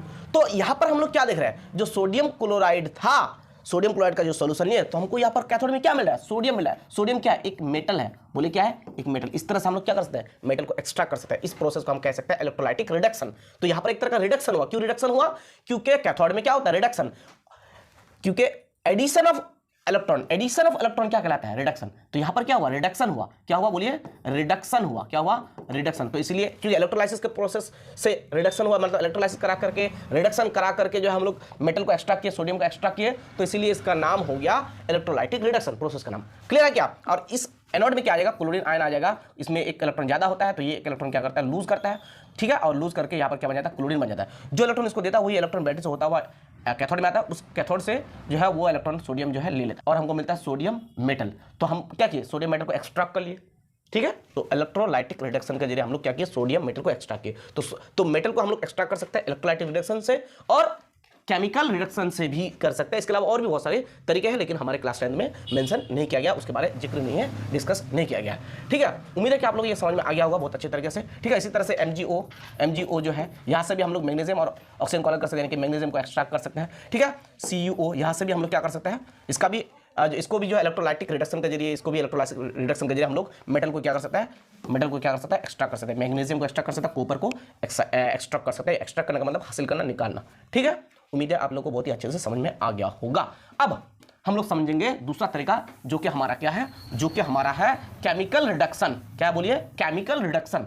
तो हम लोग केमिकल रिडक्शन के जरिए मेटल को एक्सट्रैक्ट कर सकते हैं। केमिकल रिडक्शन अच्छे से समझना है, थोड़ा सा जो है कॉम्प्लेक्स है। देखिए हम लोग जानते हैं मिनरल्स, ओर्स वो होते हैं, वो मिनरल्स होते हैं जिससे आसानी से और कम खर्च में हम लोग मेटल को एक्सट्रैक्ट कर सकते हैं, ठीक है। लेकिन जो कार्बोनेट ओर है और जो सल्फाइड ओर है, ठीक है ना, यानी मेटल का कार्बोनेट जो है और सल्फाइड, मेटल का जो सल्फाइड है, उससे मेटल को एक्सट्रैक्ट करना डिफिकल्ट है, मुश्किल है। तो हम किससे आसानी से मेटल को एक्सट्रैक्ट कर सकते हैं, मेटल के ऑक्साइड से। इसीलिए जिंक कार्बोनेट जो है, इसका नाम क्लेमाइन है, जिंक कार्बोनेट जिंक का ओर है, तो जिंक कार्बोनेट जो इसका नाम क्या है, क्लेमाइन है। तो जिंक कार्बोनेट को पहले हम लोग जो है जिंक ऑक्साइड में क्या करते हैं, कन्वर्ट कर देते हैं, यानी मेटल के ऑक्साइड से, मेटल कार्बोनेट, मेटल सल्फाइड से, मेटल के ऑक्साइड से हम लोग आसानी से क्या कर सकते हैं, मेटल को एक्सट्रैक्ट कर सकते हैं। जिंक कार्बोनेट यहाँ पर है, क्या है, मेटल के कार्बोनेट है, जिंक सल्फाइड मेटल के सल्फाइड है, यानी मेटल के कार्बोनेट और मेटल के सल्फाइड के कंपैरिजन में जिंक ऑक्साइड यानी मेटल के ऑक्साइड से हम लोग मेटल को आसानी से एक्सट्रैक्ट कर सकते हैं, ठीक है। यानी कि मेटल के कार्बोनेट, मेटल के सल्फाइड से मेटल को एक्सट्रैक्ट करना क्या है, डिफिकल्ट है, ठीक है। हम लोग अगर मेटल को एक्सट्रैक्ट कर सकता है तो सबसे पहले हमें क्या करना है, सबसे पहले मेटल को उनके ऑक्साइड में क्या करना है, कन्वर्ट कर देना। तो इसलिए यहाँ पर हम लोग क्या कर दिए, मेटल ऑक्साइड में कन्वर्ट कर दिए। तो इसीलिए ZnCO3 को यानी कि क्लेमाइन को या जिंक कार्बोनेट को जो है ZnO यानी मेटल के ऑक्साइड में हम लोग क्या करें, कन्वर्ट कर दिया और साथ साथ हम लोग क्या मिलेगा, CO2 मिलेगा। ठीक है, इसी तरह ZnS है तो मेटल के सल्फाइड है, इससे भी जो है मेटल को एक्सट्रैक्ट करना डिफिकल्ट है। आसानी से हम कैसे एक्सट्रैक्ट कर सकते हैं, इसको पहले हमको जो है मेटल ऑक्साइड यानी कि जिंक ऑक्साइड में कन्वर्ट करेंगे, साथ साथ हमको क्या मिलेगा, SO2 मिलेगा। बैलेंस करने के लिए यहाँ पर 2 लगेगा, यहाँ पर 2 लगेगा। ठीक है, तो ये जिंक ब्लेंड है। ठीक है, ये क्या है, ये दोनों ये जिंक का ओर है। ठीक है, तो इनसे हमको क्या करना, मेटल को एक्सट्रैक्ट करना। तो सबसे पहले हम इसको जिंक ऑक्साइड यानी कि मेटल के ऑक्साइड, यहाँ पर भी जिंक ऑक्साइड यानी कि मेटल के ऑक्साइड में हम कन्वर्ट कर देंगे। ठीक है, अब ये जिंक ऑक्साइड जो है, ये जिंक ऑक्साइड जो है, इसका करेंगे रिडक्शन ऑफ जिंक ऑक्साइड। इसका रिडक्शन करने के लिए रिड्यूसिंग एजेंट लेना होगा। रिड्यूसिंग एजेंट एक ये जो है, रिड्यूसिंग एजेंट एक जो है हमारा, रिड्यूसिंग एजेंट एक जो हमारा क्या है, रिड्यूसिंग एजेंट एक हमारा कार्बन है, और इसके अलावा हम लोग कार्बन मोनोऑक्साइड भी ले सकते हैं। ठीक है, ये रिड्यूसिंग एजेंट की तरह काम करेगा। ठीक है, तो ZnO के साथ यानी ये जो जिंक का ऑक्साइड है, जिंक का ऑक्साइड, इससे हम मेटल को निकाल सकते हैं। ZnO के साथ कार्बन को रिएक्ट करेंगे, ये क्या है, रिड्यूसिंग एजेंट है, रिडक्शन करेंगे। ठीक है, तो रिडक्शन ऑफ क्या, जिंक ऑक्साइड, इसका रिडक्शन करेंगे। तो रिड्यूसिंग एजेंट कौन है, CO एंड कार्बन। ठीक है, इनके साथ ZnO को रिएक्ट करेंगे तो हमको क्या मिलेगा, Zn मिलेगा। क्या मिलेगा, Zn मिलेगा। तो यहां पर क्या हो रहा है, रिडक्शन ऑफ जिंक ऑक्साइड हो रहा है, यानी कि ऑक्सीजन को क्या करता है, हटा देता है। ऑक्सीजन को जिंक से क्या करता है, हटा देता है। तो ऑक्सीजन का रिमूवल क्या कहलाता है, रिडक्शन। पता है ना, इसीलिए यहाँ पर रखा लिखे हैं रिडक्शन ऑफ जिंक ऑक्साइड, क्योंकि ऑक्सीजन का रिमूवल क्या होता है, ऑक्सीजन का एडिशन ऑक्सीडेशन, ऑक्सीजन का रिमूवल रिडक्शन। तो कार्बन जो है इसको क्या करता है, इसको रिड्यूस करता है, किसमें, जिंक में रिड्यूस करता है, यानी जिंक ऑक्साइड को जिंक में रिड्यूस करता है। ठीक है, और क्या बनाता है, कार्बन मोनोऑक्साइड बनाता है। ठीक है, तो यहाँ पर रिडक्शन ऑफ क्या हुआ, जिंक ऑक्साइड हुआ, यानी कि जिंक ऑक्साइड का क्या हुआ, रिडक्शन हुआ। क्लियर है, क्या हुआ, इसका रिडक्शन हुआ। और यहाँ पर क्या हुआ, ऑक्सीडेशन हुआ। देखिए कार्बन के साथ ऑक्सीजन ऐड हो गया तो ऑक्सीडेशन हुआ, जिंक से ऑक्सीजन का रिमूवल हुआ तो रिडक्शन हुआ। तो यहाँ पर रिडक्शन हुआ, यहाँ पर क्या हुआ, ऑक्सीडेशन हुआ। क्या हुआ बोलिए, ऑक्सीडेशन हुआ। ठीक है, मैं आपको जो है बहुत अच्छे से समझाने की कोशिश कर रहा हूँ, इसलिए वीडियो लेंदी हो सकता है, तो उसको मत देखिए आप कि कितने लेंदी है। ठीक है, समझ में आ रहा है कि नहीं वो देखिए आप। ठीक है, चलिए, तो यहाँ पर क्या हुआ, ऑक्सीडेशन, और यहाँ पर क्या हुआ, रिडक्शन। ठीक है, तो ये जिंक ऑक्साइड को हम लोग रिडक्शन के जरिए, इसीलिए इसका नाम है केमिकल रिडक्शन। तरीका का नाम क्या, जिंक ऑक्साइड को रिडक्शन के जरिए कार्बन से रिएक्ट करेंगे, ये एक रिड्यूसिंग एजेंट है, इसको रिड्यूस कर देगा जिंक में, प्लस हमको क्या मिलेगा, कार्बन मोनोऑक्साइड मिलेगा। ठीक है, तो हमको देखिए जिंक मिल गया, तो हम यहाँ पर जिंक हासिल कर लिए। तो हम लोग मेटल को एक्सट्रैक्ट कर सकते हैं, यानी कि मेटल एक्सट्रैक्शन 2 तरीके से कर सकते हैं, हमारे जो 10th क्लास में दिया गया है। एक का नाम है इलेक्ट्रोलाइटिक रिडक्शन, दूसरा का नाम क्या है, केमिकल रिडक्शन। तो ये हुआ केमिकल रिडक्शन। ठीक है, अब हम लोग को समझना है कैल्सिनेशन, और समझना है, और हम लोग को समझना है क्या बोलिए, और हम लोग को समझना है रोस्टिंग। ठीक है, देखिए हम लोग जो है ZnCO3 को ZnO और CO2 बनाए, कैसे बनाए पता है, इसको हीट किए, इसको क्या किए, इसको हम लोग हीट किए, इसको हम लोग क्या किए, हीट किए। ठीक है, ZnCO3 जिंक कार्बोनेट, इसको हम हीट किए, हीट करने पर हमको क्या मिला, ZnO मिला और CO2 मिला। तो ये एयर के लिमिटेड एयर में या एयर के एब्सेंस में, ठीक है, हवा के गैर मौजूदगी में या लिमिटेड एयर में हम इसको क्या किए, गर्म किए, तो हमको मिला ZnO और मिला क्या, CO2। तो जिंक ऑक्साइड में कन्वर्ट करते, इससे हम आसानी से क्या कर सकते हैं, रिडक्शन ऑफ जिंक ऑक्साइड करके हम लोग जिंक को एक्सट्रैक्ट कर सकते हैं। ठीक है, तो यहां पर जो हम लोग हीट किए जिंक कार्बोनेट को, उसके मेटल के ऑक्साइड में यानी जिंक ऑक्साइड में कन्वर्ट करने के लिए लिमिटेड एयर में या हवा के गैर मौजूदगी में, एयर के एब्सेंस में, इन एब्सेंस ऑफ एयर हम लोग क्या किए, जिंक कार्बोनेट को जिंक में कन्वर्ट किए। इस प्रोसेस को कहते हैं कैल्सिनेशन। क्लियर है क्या? अब हमको जानना है रोस्टिंग। तो देखिए ZnS जो है, इसको हम लोग हीट करने पर क्या मिलता है, इसको हीट करने पर एयर के मौजूद में, यहां पर एक्सेस एयर है, ठीक है, लिमिटेड एयर नहीं होगा, एक्सेस एयर, ठीक है, और यहां पर हम कह सकते हैं हवा की मौजूदगी में, एयर के प्रेजेंट में, ठीक है, एयर यहां पर क्या होगा, O2, एयर का मतलब यहां पर O2, ठीक है, O2 प्रेजेंस में, यानी O2 के प्रेजेंस में, यहां पर O2 के एब्सेंस में, ठीक है, या लिमिटेड O2 होगा, ठीक है। तो इसके एब्सेंस में हीट करने पर, गर्म करने पर, जलाने पर, ठीक है, हमको क्या मिलेगा, ZnO मिलेगा, ZnS से, ठीक है, और क्या मिलेगा, SO2 मिलेगा। यहां पर बैलेंस करने के लिए 2 लगाया गया, यहां पर भी 2 लगाया गया, ठीक है। आप बोलेंगे सर यहां पर तो ऑक्सीजन है ही नहीं, तो ऑक्सीजन की मौजूदगी में, एयर की मौजूदगी में हीट करने पर हमको तब मिलता है ZnO और क्या मिलता है, SO2, ठीक है। तो इसके लिए ऑक्सीजन ज्यादा चाहिए, ठीक है, ऑक्सीजन क्या चाहिए, ज्यादा चाहिए, ठीक है। तब हमको यहाँ पर देखिए, क्योंकि ऑक्सीजन है नहीं, तो इसलिए यहाँ पर हमको मेटल के ऑक्साइड में कन्वर्ट करना है, तो ऑक्सीजन ऐड होगा, तो ऑक्सीजन चाहिए, और यहाँ पर ऑलरेडी ऑक्सीजन है, इसलिए यहाँ पर लिमिटेड एयर या एयर के एब्सेंस में जो है कैल्सिनेशन होता है। और रोस्टिंग के लिए यहाँ पर जो ये प्रोसेस हुआ, इसको कहेंगे हम लोग रोस्टिंग। क्या कहेंगे, रोस्टिंग। जैसे चिकन को रोस्ट किया जाता है ना, तो इसको हम क्या कहेंगे, रोस्टिंग। ठीक है, तो रोस्टिंग क्या है, रोस्टिंग एक ऐसा प्रोसेस है, ठीक है, जिसमें क्या कहता है, जिसमें जिंक सल्फाइड को एयर के मौजूदगी में, एयर के प्रेजेंस में क्या कहता है, गर्म किया जाता है जिंक ऑक्साइड में कन्वर्ट करने के लिए। ठीक है, तो यहां पर मैंने डेफिनेशन लिखा है, अच्छी तरह से देखिए क्या लिखा हुआ है। Calcination is a process in which ore is heated. ये क्या है, जिंक कार्बोनेट एक और है, ठीक है, इसको क्या कहता है, गर्म किया जाता है। कैल्सिनेशन एक ऐसा प्रोसेस जिसमें ओर को क्या कहता है, गर्म किया जाता है, हीट किया जाता है in the absence of air, air के एब्सेंस में, हवा की गैर मौजूदगी में, और air might be supplied in a limited quantity, या फिर एयर जो है बहुत ही कम मिकदार में होंगे, मैंने बोल दिया लिमिटेड एयर होंगे। ठीक है, तो कैल्सिनेशन क्या है, एक प्रोसेस जिसमें ओर को क्या कहता है, गर्म किया जाता है, हीट किया जाता है हवा की गैर मौजूदगी में या फिर लिमिटेड अमाउंट ऑफ एयर में। ठीक है, आगे देखिए मैंने क्या लिखा है, it's often used to oxidize carbonate compounds. ये देखिए ये ZnCO3 जो है ये कार्बोनेट कंपाउंड है, जिंक कार्बोनेट। तो इस कार्बोनेट कंपाउंड को ऑक्सीडाइज के लिए यूज किया जाता है इसको, यानी कैल्सिनेशन यूज जो हो रहा है इसको यूज जो करता है ऑक्सीडाइज करने के लिए, यानी कि ZnCO3 को क्या कर दिया, ऑक्सीडाइज कर दिए ZnO में। ठीक है, यहां पर देखिए ऑक्सीजन लग गया। तो अगर पूछा जाए कैल्सिनेशन क्या है, कैल्सिनेशन एक ऐसा प्रोसेस जिसमें ओर को हीट किया जाता है हवा के गैर मौजूदगी में या लिमिटेड अमाउंट ऑफ एयर में। ठीक है, इसको कैल्सिनेशन यूज होता है कार्बोनेट कंपाउंड को ऑक्सीडाइज करने के लिए, जैसे जिंक कार्बोनेट है उसको जिंक ऑक्साइड में क्या कर देगा, कन्वर्ट कर देगा। ठीक है, अब हम लोग जानते हैं कि रोस्टिंग के डेफिनेशन क्या हुआ, तो इसका डेफिनेशन आप लोग खुद से लिख सकते हैं। इसका डेफिनेशन मैं यहां पर लिखता हूं, ध्यान से देखिए। रोस्टिंग इज अ प्रोसेस, बहुत इंपॉर्टेंट है, बहुत इंपॉर्टेंट है, process in which ore is heated in the presence of air, और यहां पर एयर जो होगा एक्सेस अमाउंट ऑफ होगा। ठीक है, इट्स ऑफन यूज्ड टू, बोलिए, टू ऑक्सीडाइज सल्फाइड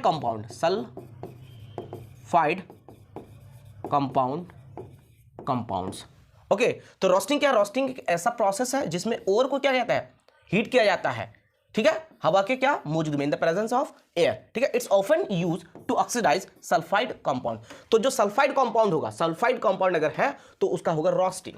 ठीक है, यानी जिंक सल्फाइड को रोस्टिंग से किया जाता है, ऑक्सीडाइज किया जाता है जिंक ऑक्साइड में, और जिंक कार्बोनेट को, यानी कि कार्बोनेट कंपाउंड है तो उसको कैल्सिनेशन के जरिए क्या कहता है, ऑक्सीडाइज कहता है जिंक ऑक्साइड में। ठीक है, तो याद रखिएगा आप लोग कैल्सिनेशन क्या है, रोस्टिंग क्या है। मैंने यहां पर दोनों का डेफिनेशन आप लोगों को दिखा दिया। ठीक है, तो अगर मैं शॉर्ट में बोलूं कैल्सिनेशन क्या है, तो हवा की लिमिटेड प्रेजेंस में या गैर मौजूदगी में क्लैमाइन ओर को गर्म करने का प्रोसेस कैल्सिनेशन कहलाता है, और हवा की मौजूदगी में सल्फाइड ओर को गर्म करने का तरीका रोस्टिंग कहलाता है। ठीक है, तो आपको जैसा अच्छा लगे आप लोग अपने हिसाब से लिख सकते हैं। ठीक है, अब हम लोगों को समझना है रिएक्टिविटी सीरीज और एक्टिविटी सीरीज ऑफ मेटल। तो रिएक्टिविटी सीरीज और एक्टिविटी सीरीज ऑफ मेटल क्या है, इसको हम रिएक्टिविटी सीरीज भी कह सकते हैं, एक्टिविटी सीरीज भी कहते हैं। एक्चुअल में है क्या, देखिए मेटल का एक ऐसा सीरीज जिसको घटते हुए रिएक्टिविटीज के हिसाब से सजाया गया है, उसे हम कहेंगे एक्टिविटी सीरीज या फिर रिएक्टिविटी सीरीज ऑफ मेटल। ठीक है, जिसमें ये सारे मेटल आते हैं। ठीक है, जैसे कि कौन कौन आता है, आते हैं हमारे जो है potassium, sodium, calcium, magnesium, aluminium, zinc, iron, lead, hydrogen भी इस रिएक्टिविटी सीरीज में आएंगे क्योंकि हाइड्रोजन मेटल की तरह प्रॉपर्टीज रखते हैं। इसके बाद कॉपर, हाइड्रोजन क्या है, नॉन मेटल, लेकिन फिर भी इसको रखा गया है। ठीक है, क्योंकि मेटल के प्रॉपर्टीज रखते हैं। इसके बाद कॉपर, इसके बाद सिल्वर, गोल्ड, प्लैटिनम। ठीक है, तो इसको घटते हुए रिएक्टिविटीज के हिसाब से रखा गया है। ठीक है, इसका मतलब घटते हुए रिड्यूसिंग प्रॉपर्टी के हिसाब से रखा गया है। ठीक है, इस एक्टिविटी सीरीज में इधर जो है लेफ्ट साइड में, इधर जो है ये मोस्ट रिएक्टिव होता है, और जो लास्ट की तरफ है ये लीस्ट रिएक्टिव होता है। एक बात मैं आप लोगों को बता दूं कि मेटल जो है हमें जनरली दो स्टेट में मिलते हैं, एक कंबाइंड स्टेट में मिलते हैं, दूसरा हमें क्या मिलता है, नेटिव स्टेट में। ठीक है, देखिए कुछ मेटल जो है बहुत ज्यादा रिएक्टिव होता है, जैसे कि potassium, sodium, calcium, magnesium, aluminium, ये सब बहुत ज्यादा रिएक्टिव होता है। ये बहुत ज्यादा रिएक्टिव होने की वजह से किसी के साथ वो रिएक्ट करके कंबाइन स्टेट में हमें मिलते हैं। ठीक है, जैसे कि सोडियम अगर हो तो सोडियम क्लोराइड हमको मिलेंगे, ठीक है, अगर पोटासियम हो तो पोटासियम क्लोराइड भी मिल सकता है हम लोगों को, यानी कि नेटिव स्टेट में हमको नहीं मिलेगा, कंबाइन स्टेट में मिलेगा। CaO calcium oxide native state में हमको नहीं मिलेगा, कंबाइन स्टेट में मिलेगा, क्योंकि ये बहुत ज़्यादा रिएक्टिव होता है, ये किसी के साथ भी रिएक्ट कर लेता है, जैसे कि सोडियम क्लोरीन के साथ रिएक्ट कर लिया, और पोटासियम क्लोरीन के साथ, कैल्शियम ऑक्सीजन के साथ, मतलब ये कंबाइन स्टेट में मिलता है। और कुछ मेटल जो है नेटिव स्टेट में मिलता है, यानी कि ओरिजिनल हालत में मिलता है, यानी कि जैसे गोल्ड जिसको हम Au कहते हैं, ठीक है, Au उसका फॉर्मूला है गोल्ड, ये नेटिव स्टेट में हमें मिलता है, यानी कि ये ज़्यादा रिएक्टिव नहीं होता है। क्यों ऐसा मिलता है? क्योंकि ये रिएक्टिव नहीं होता है, ये इनर्ट होता है, ठीक है, ये रिएक्टिव नहीं होता है, ठीक है, ये किसी के साथ रिएक्शन किसी के साथ रिएक्ट नहीं। इसके अलावा हम कह सकते हैं प्लाटिनियम, ये भी क्या होता है, ये भी जो है नेटिव स्टेट में मिलता है, असली हालत में मिलता है। तो गोल्ड हुआ, प्लाटिनियम हुआ, ये सब असली हालत में मिलता है, ये ज़्यादा रिएक्टिव नहीं होता है, यानी ये इनर्ट होता है, ठीक है, इसी वजह से ये नेटिव स्टेट में मिलता है, यानी कि असल हालत में मिलता है। तो मेटल जो हमको दो स्टेट में मिलता है, एक कंबाइन स्टेट, दूसरा नेटिव स्टेट, ठीक है। तो कंबाइन स्टेट में वो मेटल मिलेंगे जो बहुत ज़्यादा रिएक्टिव होता है। तो इस सीरीज में जो इधर है, इधर जैसे जैसे जाएंगे मोस्ट रिएक्टिव एलिमेंट मिलेंगे, इधर जैसे जैसे जाएंगे लीस्ट रिएक्टिव एलिमेंट मेटल हम लोगों को मिलेंगे। इस सीरीज का नाम क्या है? इस सीरीज का नाम है रिएक्टिविटी सीरीज और activity series of metal. Okay, ठीक है, तो हम लोग को ये समझ में आ गया कि मेटल दो स्टेट में पाया जाता है, कंबाइन स्टेट में, नेटिव स्टेट में, ठीक है। कंबाइन स्टेट मतलब कंबाइन क्या हो रहेगा, नेटिव मतलब असली हालत में रहेंगे, ठीक है। चलिए अब हम लोग को फटाफट से समझना है।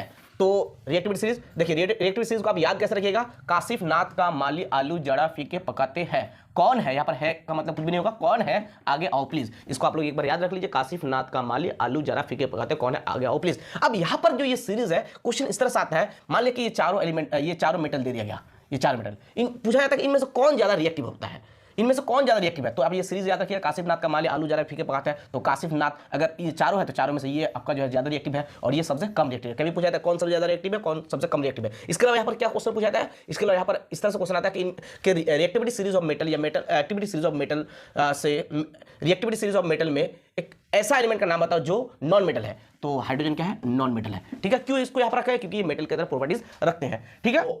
अब हाइड्रोजन से पहले जो एलिमेंट है, हाइड्रोजन से पहले जो एलिमेंट है, ये इलेक्ट्रॉन को खोने के जो सलाहियत है ज्यादा रखती है, ये आसानी से इलेक्ट्रॉन को खो देता है, ठीक है। और हाइड्रोजन को क्या करता है, रिमूव करता है केमिकल रिएक्शन में। अगर हाइड्रोजन है उसको रिमूव कर देगा, जैसे कि H2SO4, जिंक है यहाँ पर, ठीक है ना, जिंक देखिए, जिंक जो है ये अच्छा ही रिएक्टिव है, मतलब इसका जो है रिएक्टिविटीज जो है ज्यादा है, ठीक है। तो जिंक क्या करेगा, हाइड्रोजन से पहले वाले जो मेटल है वो आसानी से इलेक्ट्रॉन को खो देगा, खोने की सलाहियत रखता है, और साथ साथ क्या कर सकता है, ये हाइड्रोजन को अगर केमिकल रिएक्शन में हाइड्रोजन उसको रिमूव कर देगा। तो देखिए हाइड्रोजन को क्या करता है, H2SO4 एक सल्फ्यूरिक एसिड है, सल्फ्यूरिक एसिड के साथ अगर जिंक को रिएक्ट किया जाए तो हाइड्रोजन को क्या करता है, रिमूव कर देगा, यानी कि ZnSO4 बन जाएगा, यानी कि जिंक सल्फेट बनाएगा और हाइड्रोजन को क्या कर देगा, हटा देगा, ठीक है। तो हाइड्रोजन से पहले वाले जो मेटल है ये इलेक्ट्रॉन को आसानी से खो सकता है, यानी खोने की सलाहियत रख सकता है, और केमिकल रिएक्शन में हाइड्रोजन को क्या कर देगा, रिमूव कर देगा, ठीक है। अच्छा, अब हाइड्रोजन के बाद जो एलिमेंट मेटल है वो क्या करेगा, इलेक्ट्रॉन को आसानी से खोएगा नहीं, और यानी कि वो नेटिव स्टेट में मिलेगा, ये रिएक्टिव ज्यादा नहीं होता, और हाइड्रोजन को ये क्या करेगा, ये हाइड्रोजन को क्या करेगा, हटा नहीं सकता है, ठीक है। अच्छा, अब यहां पर देख सकते हैं एक कॉपर है और एक जिंक है, ठीक है। कॉपर ये है, और ये क्या हो गया, जिंक हो गया। तो ये ज्यादा रिएक्टिव है और ये कम रिएक्टिव है। तो ये ज्यादा रिएक्टिव है, ये कम रिएक्टिव है। तो अगर ये दोनों मेटल आ जाते हैं रिएक्शन में, जैसे कॉपर आ गया, जिंक आ गया, ज्यादा रिएक्टिव कौन है, ये। तो ज्यादा रिएक्टिव वाला जो है, मतलब ज्यादा रिएक्टिव वाला जो मेटल है वो कम रिएक्टिव वाला को रिप्लेस कर देगा, ठीक है। जैसे कि Cu को क्या कर देगा, हटा देगा। CuSO4 और Zn का अगर रिएक्शन करे तो Cu को हटा देगा, यानी ZnSO4 बन जाएगा। ये Cu को क्या करेगा, हटा देगा, ठीक है। इसको हटा करके उसके जगह वो ले लेगा, क्योंकि इसका रिड्यूसिंग प्रॉपर्टी या फिर इसको हम रिड्यूसिंग प्रॉपर्टी भी कहेंगे, क्योंकि ये रिड्यूस कर देगा, ठीक है। Cu को क्या कर देगा, रिड्यूस कर देगा, ठीक है। इसका रिड्यूसिंग प्रॉपर्टी ज्यादा है, ठीक है, और इसका रिएक्टिविटीज ज्यादा है, यानी कि ये ज्यादा रिएक्टिव होता है। तो जो ज्यादा रिएक्टिव होगा वो कम रिएक्टिव वाले मेटल को हटा देगा, ठीक है। इसको हम कहेंगे रिड्यूसिंग प्रॉपर्टी। तो इसका रिड्यूसिंग प्रॉपर्टी ज्यादा होता है, इसका रिड्यूसिंग प्रॉपर्टी कम होता है। तो कम रिड्यूसिंग प्रॉपर्टी वाले को क्या करेगा, हटा देगा। अगर रिएक्शन में ज्यादा रिड्यूसिंग प्रॉपर्टी वाला एलिमेंट मेटल है, कम रिड्यूसिंग प्रॉपर्टी वाला मेटल है, तो जो ज्यादा रिड्यूसिंग प्रॉपर्टी वाला मेटल है वो कम रिड्यूसिंग प्रॉपर्टी वाले मेटल को हटा देगा, ठीक है। तो ये कॉपर को क्या करेगा, रिड्यूस कर देगा कॉपर में, ठीक है। तो और Cu की जगह कौन आ जाएगा, Zn, क्योंकि इसका रिड्यूसिंग प्रॉपर्टी ज्यादा है, यानी कि ये ज्यादा रिएक्टिव है। ये ज्यादा रिएक्टिव होने की वजह से इनकी जगह ले लेगा और ZnSO4 बनाएगा और कॉपर को क्या करता है, रिड्यूस कर देगा, ठीक है। तो रिएक्टिविटी सीरीज ऑफ मेटल में लेफ्ट टू राइट अगर हम जाएंगे, कभी जो है इस सीरीज को ऊपर से नीचे देता है, ठीक है, जैसे पोटासियम, सोडियम, ठीक है, कैल्शियम, मैग्नीशियम, इस तरह से दिया जाता है। तो ऊपर से नीचे आएंगे तो रिड्यूसिंग प्रॉपर्टी क्या होगा, घटेगा, क्या होगा, घटेगा। और जो इलेक्ट्रॉन खोने की सलाहियत है इलेक्ट्रॉन खोने की सलाह, तो वो भी क्या होगा, आहिस्ता आहिस्ता घटेगा। ऊपर जाएंगे तो रिड्यूसिंग प्रॉपर्टी बढ़ेगा और क्या होगा, इलेक्ट्रॉन खोने की सलाहियत क्या होगा, बढ़ेगा। और ऊपर से नीचे आएंगे तो हमको क्या मिलेगा, लीस्ट रिएक्टिव, ऐसे ही बोल सकते, लीस्ट रिएक्टिव मेटल मिलेगा। और ऊपर जाएंगे तो मोस्ट रिएक्टिव मिलेगा। अगर हम लोग इस तरह से दिखाए तो लेफ्ट की तरफ आएंगे तो हमको ज्यादा रिएक्टिव मिलेगा, राइट की तरफ जाएंगे तो लीस्ट मतलब कम रिएक्टिव वाले मेटल मिलेगा। उम्मीद है कि आप लोगों को समझ में आ गया होगा। अब हम लोग समझते हैं थर्माइट रिएक्शन। अब हम लोग को समझना है थर्माइट रिएक्शन, जो कि बहुत ही ज्यादा इंपॉर्टेंट है। ठीक है, तो थर्माइट रिएक्शन क्या है, ऊंचे दर्जात में यानी हाई टेम्परेचर में एल्युमिनियम पाउडर को यूज किया जाता है मेटल ऑक्साइड से मेटल में रिड्यूस करने के लिए, यानी धात के ऑक्साइड से धात में रिड्यूस करने के लिए एल्युमिनियम पाउडर को ऊंचे दर्जात में यूज किया जाता है। इसको कहेंगे हम क्या, थर्माइट रिएक्शन। जैसे यहां पर देख सकते हैं आप लोग Fe2O3, थर्माइट रिएक्शन में क्या लिया जाता है, Fe2O3 और एल्युमिनियम का पाउडर। ठीक है, Fe2O3 यानी आयरन ऑक्साइड, तो ये आयरन ऑक्साइड है, ये एल्युमिनियम है। ये दोनों का अगर रिएक्शन हो हाई टेम्परेचर में, अगर रिएक्शन किया जाए तो एल्युमिनियम ये जो है ये इसका रिड्यूसिंग प्रॉपर्टी ज्यादा होता है, यानी ये ज्यादा रिएक्टिव होता है और आयरन कम रिएक्टिव होता है, इसका रिड्यूसिंग प्रॉपर्टी कम होता है। देखिए यहाँ पर देख सकते हैं, इसका रिड्यूसिंग प्रॉपर्टी ज्यादा होता है, आयरन का कम होता है। ठीक है, तो ये एल्युमिनियम क्या करेगा, इसको रिप्लेस कर देगा, क्योंकि जिसका रिड्यूसिंग प्रॉपर्टी ज्यादा होगा वो उसको हटा देगा, जिसका रिड्यूसिंग प्रॉपर्टी कम होगा तो ये आयरन को क्या कर देगा, हटा देगा। ठीक है, इसको रिड्यूस कर देगा। ठीक है, तो आयरन को रिड्यूस कर देगा तो ये Al यहां पर आ जाएगा, यानी Al2O3, इसमें Al आ जाएगा, यानी बनाएगा Al2O3 और आयरन को अलग कर देगा, और साथ साथ बहुत ही ज्यादा हीट रिलीज होगा। इसीलिए थर्माइट रिएक्शन को एक्सोथर्मिक भी कहा जाता है, एक्सोथर्मिक, क्योंकि हीट ज्यादा रिलीज होगा, इसलिए जो है इसको हम कहेंगे एक्सोथर्मिक रिएक्शन, एक्सोथर्मिक रिएक्शन। ठीक है, और यहां पर जो है, यहां पर आयरन को क्या करता है, रिप्लेस कर दिया जाता है। ठीक है, एल्यूमिनियम आयरन को रिप्लेस कर देता है, इसलिए इसको कहेंगे हम लोग रिप्लेसमेंट रिएक्शन। ठीक है, रिप्लेसमेंट रिएक्शन भी कहेंगे। ठीक है, तो यहां पर क्या हो रहा है, एल्यूमिनियम जो है आयरन को रिप्लेस कर देता है, हटा देता है। ठीक है, और हमें क्या मिलता है, हमें Al2O3 मिलता है और बहुत ज्यादा हीट मिलता है, और आयरन मिलता है। ये आयरन जो होता है ये लिक्विड फॉर्म में होता है। किस फॉर्म में होते हैं, लिक्विड फॉर्म में होता है। अब इसी आयरन को रेलवे लाइन में जो गैपिंग होता है, रेलवे ट्रैक जो गैपिंग होता है, इसको फिल करने में यूज किया जाता है। थर्माइट रिएक्शन बहुत ही ज्यादा हमारे लिए इंपॉर्टेंट है। यहां पर आप लोग देख सकते हैं कि किस तरह से किया जा रहा है। तो इस रिएक्शन में जो है एल्युमिनियम पाउडर लिया जाता है, आयरन ऑक्साइड लिया जाता है Fe2O3, ठीक है, और इसको जो है जलाया जाता है। इग्नाइशन होता है किसके जरिए, रिबन से, मैग्नीशियम के रिबन से। ठीक है, कौन सा रिबन से, मैग्नीशियम के रिबन से, रिबन माने फीता। ठीक है, तो मैग्नीशियम के फीता से क्या कहता है, थर्माइट रिएक्शन कराया जाता है। थर्माइट रिएक्शन में आग लगाने के लिए, ठीक है, आग लगाने के लिए क्या कहता है, मैग्नीशियम का फीता इस्तेमाल किया जाता है। ठीक है, एग्जाम में क्वेश्चन आ सकता है कि थर्माइट रिएक्शन के लिए किससे इग्नाइशन किया जाता है, किससे आग लगाया जाता है, तो मैग्नीशियम के फीते से आग लगाया जाता है। ठीक है, ये हो गया आपका थर्माइट रिएक्शन। यहाँ पर आप लोग देख सकते हैं थर्माइट रिएक्शन किस तरह से होता है। तो थर्माइट रिएक्शन को यूज किया जाता है रेलवे लाइन में जो गैपिंग होता है उसको जोड़ने में। ठीक है, तो अगर पूछा जाए कि थर्माइट रिएक्शन में क्या क्या यूज किया जाता है, तो आयरन ऑक्साइड और एल्यूमिनियम का पाउडर और आयरन ऑक्साइड यूज किया जाता है।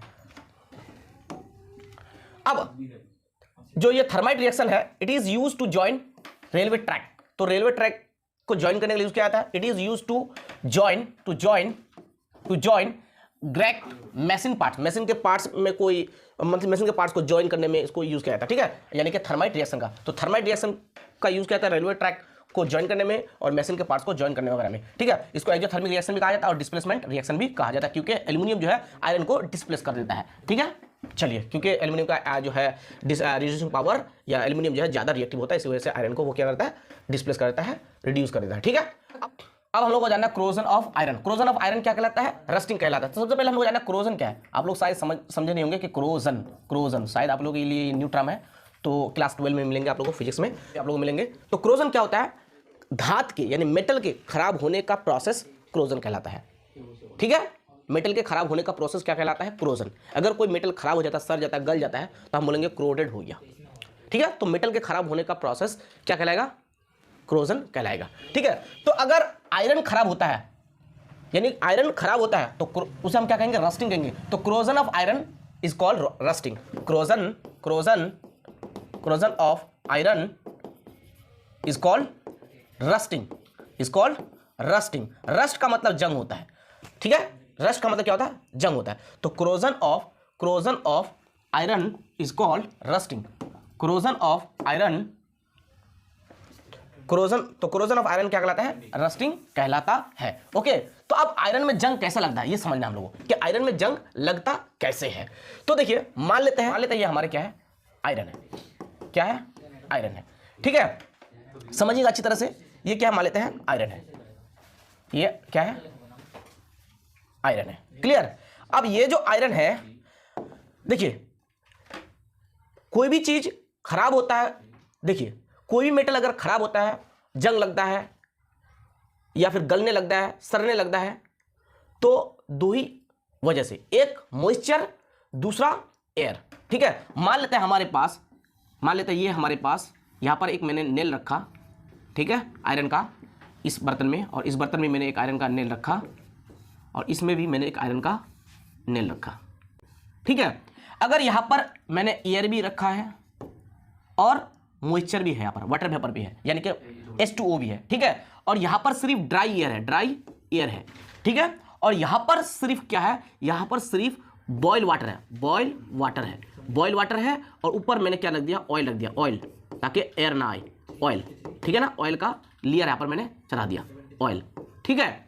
तो किसमें जंग लगने का संभव है, पॉसिबिलिटी है, किसमें जंग लग सकता है, तो जंग उसमें लगेगा जिसमें एयर के साथ साथ मॉइस्चर भी हो, यानी H2O भी हो, H2O भी हो, एयर भी हो, यानी ऑक्सीजन हो और H2O हो, इसमें क्या लगेगा, इसमें जंग लगेगा। कुछ दिनों के बाद अगर हम देखेंगे तो इसमें क्या लग जाएगा, जंग लग जाएगा, लेकिन इसमें जंग नहीं लगेगा क्योंकि यहाँ पर ड्राई एयर है, यहाँ पर मॉइस्चर नहीं है, तो इसमें जंग नहीं लगेगा, और इसमें भी जंग नहीं लगेगा क्योंकि बॉयल वाटर है, और ऑक्सीजन जो है यहाँ पर तो हम ऑयल दे दिया, जिससे क्या होता है, यहाँ पर तो हम ऑयल रखा है, जिसकी वजह से ऑक्सीजन इसमें जो है मिल नहीं पा रहा है, यानी कि इस पानी में ऑक्सीजन जा ही नहीं पा रहा है, ठीक है। तो यहाँ पर बॉयल वाटर है, जिसकी वजह से यहाँ पर भी जंग नहीं लगता है। तो हम लोग क्या देखें, हम लोग जंग लगने के लिए सिर्फ दो ही चीज चाहिए, एक यानी कि मेटल खराब होने के लिए दो ही चीज चाहिए, एक मॉइस्चर यानी H2O और एक एयर यानी कि CO2, यानी क्या, O2 चाहिए, ठीक है। तो हमें जंग लगने के लिए क्या चाहिए, सिर्फ और सिर्फ दो चीज चाहिए, क्या चाहिए, सिर्फ और सिर्फ दो चीज चाहिए, ठीक है, एक मॉइस्चर, मॉइस्चर और क्या, एयर, ठीक है, ये दोनों चीज चाहिए, तभी कोई मेटल जो खराब होगा। अगर कोई मेटल मॉइस्चर के कांटेक्ट में और एयर के कांटेक्ट में आ गया, ठीक है, तो वो क्या हो सकता है, खराब हो सकता है, ठीक है। तो अब आयरन में जंग कैसे लगता है, तो देखिए अगर पूछा जाए रस्ट क्या है, तो आप क्या लिखिएगा, रस्ट। देखिए आयरन के ऊपर जो भूरे रंग के पतली सी परत चढ़ती है एयर और मॉइस्चर के कांटेक्ट में आने से, उसे हम क्या कहेंगे, रस्ट कहेंगे। जैसे इसके अगर भूरे रंग के पतले से एक पर चढ़े तो इसको हम क्या कहेंगे, इसको हम रस्ट कहेंगे, इसको हम क्या कहेंगे, इसको हम रस्ट करेंगे। अगर आयरन के रॉड को अगर बाहर रख देंगे कुछ दिनों के लिए, तो आप देखिएगा उसके ऊपर भूरे रंग के पतले एक क्या चढ़ेगा, पर चढ़ेगा, एयर और मॉइस्चर की वजह से, ठीक है। उस परत को हम क्या कहेंगे, उस परत को हम क्या कहेंगे, जंग कहेंगे, उसको हम क्या कहेंगे, जंग। जंग का जो फॉर्मूला होता है Fe2O3.XH2, Fe2O3.XH2, ये जंग का फॉर्मूला है, ठीक है। आइए जंग कैसा लगता है उसको थोड़ा सा समझने की कोशिश करते हैं हम लोग। देखिए प्यारे बच्चों, हम लोग जानते हैं ये मान लीजिए आयरन है, ठीक है, तो H2O यानी वाटर वेपर यानी मॉइस्चर हवा में होता है एनवायरनमेंट में, और CO2 ये दोनों जो है रिएक्ट करके क्या बनाता है, कार्बनिक एसिड बनाता है, यानी H2CO3 बनाता है, और ये कार्बनिक एसिड जो है डिसोसिएट होकर के, ठीक है, H+ आयन और CO3 जो है -2 आयन बनाता है, ठीक है, यानी ये हाइड्रोजन आयन बनाता है और कार्बन मोनोऑक्साइड आयन बनाता है। ये रिवर्सिबल रिएक्शन है, यानी इससे H2CO3 से H+ और CO3 2- बनेगा, और इससे क्या बनेगा, H2CO3+ बनेगा, ठीक है। यानी कि H2 और CO2 से कार्बनिक एसिड बनता है, कार्बनिक एसिड से फिर हमको हाइड्रोजन आयन मिलता है, और ये कार्बन मोनोऑक्साइड आयन मिलता है, ठीक है। यहाँ पर जो है H2O और CO2, ये हमें क्या, इससे हमको क्या मिलता है, इससे मिलता है H2CO3, और यहाँ पर क्या मिलता है हमको, यहाँ पर हमको मिलता है H+ और कौन सा, CO3 2-, ठीक है, ये आयन मिलता है, क्लियर। तो यहाँ पर ये होने की वजह से क्या होता है, यहाँ पर आयरन जो है Fe जो है इलेक्ट्रॉन को रिलीज करता है। इलेक्ट्रॉन को रिलीज करने से क्या होता है, इलेक्ट्रॉन को छूने से क्या होता है, क्योंकि आयरन क्या है, रिएक्टिव एलिमेंट है, रिएक्टिव मेटल है, तो ये इलेक्ट्रॉन को रिलीज करता है। इलेक्ट्रॉन को रिलीज करने से क्या होता है, ये Fe+ में चेंज होता है, Fe+ में, यानी कि ये आयन बन जाता है। तो यहाँ पर एक इलेक्ट्रॉन क्या हो गया, रिलीज हुआ। तो जहाँ पर इलेक्ट्रॉन का लॉस होता है उसको हम क्या कहेंगे, उसे हम ऑक्सीडेशन कहते हैं। ऑक्सीडेशन एनोड में होता है या कैथोड में होता है, PaO NCR, positive anode oxidation. तो इलेक्ट्रॉन का लॉस होना ऑक्सीडेशन कहलाता है। ऑक्सीडेशन किस में होता है? एनोड में। Negative cathode reduction. इलेक्ट्रॉन का हासिल होना, इलेक्ट्रॉन का एडिशन क्या कहलाता है? रिडक्शन कहलाता है। तो रिडक्शन किस में होता है? कैथोड में। और ऑक्सीडेशन किस में होता है? एनोड में। तो इलेक्ट्रॉन का लॉस होना, ठीक है, इलेक्ट्रॉन का लॉस होना क्या कहलाता है? ऑक्सीडेशन कहलाता है। तो ऑक्सीडेशन किस में होता है? एनोड में। तो अगर इलेक्ट्रॉन यहाँ पर से रिलीज होता है तो इस हिस्सा को हम क्या कहेंगे? एनोड कहेंगे। क्या कहेंगे? एनोड कहेंगे, ठीक है। और जो इलेक्ट्रॉन को गेन करता है जिस हिस्सा में, उस हिस्सा को हम क्या कहेंगे? उस हिस्सा को हम क्या कहेंगे? कैथोड कहेंगे, क्योंकि कैथोड में क्या होता है? रिडक्शन होता है। और इलेक्ट्रॉन को गेन करने का प्रोसेस को क्या कहेंगे? रिडक्शन कहेंगे। तो Fe जो है 2 इलेक्ट्रॉन को रिलीज करता है। आयरन जो है 2 इलेक्ट्रॉन को रिलीज करता है। कितने इलेक्ट्रॉन को? 2 इलेक्ट्रॉन को, ठीक है। तो Fe2+ हो जाएगा, इसलिए यहाँ पर 2 इलेक्ट्रॉन को रिलीज करता है। तो आयरन कितने इलेक्ट्रॉन को रिलीज करता है? 2 इलेक्ट्रॉन को। तो क्या बन जाता है? Fe2+ बन जाता है, ठीक है। तो इलेक्ट्रॉन को छोड़ने का मतलब क्या होता है? ऑक्सीडेशन। ऑक्सीडेशन, तो ऑक्सीडेशन किस में होता है? एनोड में होता है, इसलिए इसको हम क्या कहेंगे? एनोड कहेंगे। तो यहाँ पर मान लीजिए इलेक्ट्रॉन रिलीज हो रहा है तो इसको हम क्या कह देंगे? एनोड कह देंगे। इसको हम क्या कह देंगे? एनोड कह देंगे, ठीक है। अब हाइड्रोजन जो है, हाइड्रोजन आयन उस इलेक्ट्रॉन को क्या कर लेता है? उस इलेक्ट्रॉन को गेन कर लेता है, ठीक है। तो उस इलेक्ट्रॉन को गेन करने से क्या बन जाएगा? ये हाइड्रोजन आयन बन जाएगा, सॉरी हाइड्रोजन एटम बन जाएगा, ठीक है। अब हाइड्रोजन जो है एनवायरमेंट के एयर से यहाँ पर जो मौजूद है वो ऑक्सीजन से वो रिएक्ट करके क्या बनाता है? H2O बनाता है, ठीक है। तो यहाँ पर ऑक्सीजन का क्या हुआ? एडिशन हुआ। तो ऑक्सीजन का एडिशन क्या होता है? रिडक्शन। तो रिडक्शन कहाँ पर होता है? कैथोड में, इसलिए इसको हम क्या कहेंगे? कैथोड कहेंगे, ठीक है। हम इसको क्या कहेंगे? कैथोड कहेंगे। तो इस तरह से यहाँ पर क्या बन जाता है? H2O बन जाता है, ठीक है। अब आगे देखिए, अगर हम इसको बैलेंस करना चाहें, यहाँ पर O2 है तो यहाँ पर 2 लग जाएगा, यहाँ पर 4 लग जाएगा, क्योंकि 2 2 4 4H, ठीक है। O2 ठीक है, यहाँ पर भी 2O, ठीक है। अब यहाँ पर 4H है तो यहाँ पर भी 4 हो जाएगा, ठीक है। तो यहाँ पर भी 4 हो जाएगा, यहाँ पर भी 4 इलेक्ट्रॉन हो जाएगा। अब ठीक है, अब ये 4 इलेक्ट्रॉन कैसे मिला? तो इसका मतलब यहाँ से हम यहाँ पर कर देंगे 2 Fe से, एक Fe से 2 इलेक्ट्रॉन रिलीज हुआ तो 2 Fe से 4 हो जाएगा। तो यहाँ पर भी 2 हो जाएगा, क्योंकि यहाँ पर 2 Fe, यहाँ पर भी 2 Fe। एक Fe से 2 इलेक्ट्रॉन रिलीज होने से 2 Fe से 4 इलेक्ट्रॉन रिलीज होगा, ठीक है। तो ये हो जाएगा हमारा एनोड का रिएक्शन, और ये हो जाएगा हमारा कैथोड का रिएक्शन। कौन सा? ये हमारा हो जाएगा कैथोड का रिएक्शन। यानी ओवरऑल रिएक्शन हमारा ये होता है एनोड में। अगर एनोड का पूछा जाए, एनोड में क्या होता है बताइए? एनोड में होता है ऑक्सीडेशन, ठीक है। इसको ऑक्सीडेशन भी कह सकते हैं लोग, ऑक्सीडेशन। तो ऑक्सीडेशन में हम लोग क्या लिख सकते हैं कि Fe जो है 2 Fe लिख देंगे। 2 Fe क्या करेगा? 2 Fe 4 इलेक्ट्रॉन को लूज करेगा। कितने इलेक्ट्रॉन को? 4 इलेक्ट्रॉन को। 2 Fe कितने इलेक्ट्रॉन को रिलीज करेगा? 4 इलेक्ट्रॉन को। तो क्या बन जाएगा? 2 Fe 2+। इस तरह से हम लोग लिखेंगे। कैथोड लिख सकते हैं हम लोग, कैथोड, या फिर लिख सकते हैं क्या? रिडक्शन, ठीक है। कैथोड में क्या होता है? रिडक्शन होता है, ठीक है। तो ये 4 इलेक्ट्रॉन को क्या करता है? हाइड्रोजन, 4 हाइड्रोजन आयन है, ये क्या करता है? 4 इलेक्ट्रॉन को हासिल कर लेता है, और ऑक्सीजन के साथ रिएक्ट करता है, O2 के साथ, और क्या बनाता है? और बनाता है 2H2O बनाता है, ठीक है। तो यहाँ पर क्या मिला हम लोग को? 2H2O, और इधर यहाँ पर हमको प्रोडक्ट में क्या मिला? 2Fe2+, 2Fe2+, ठीक है।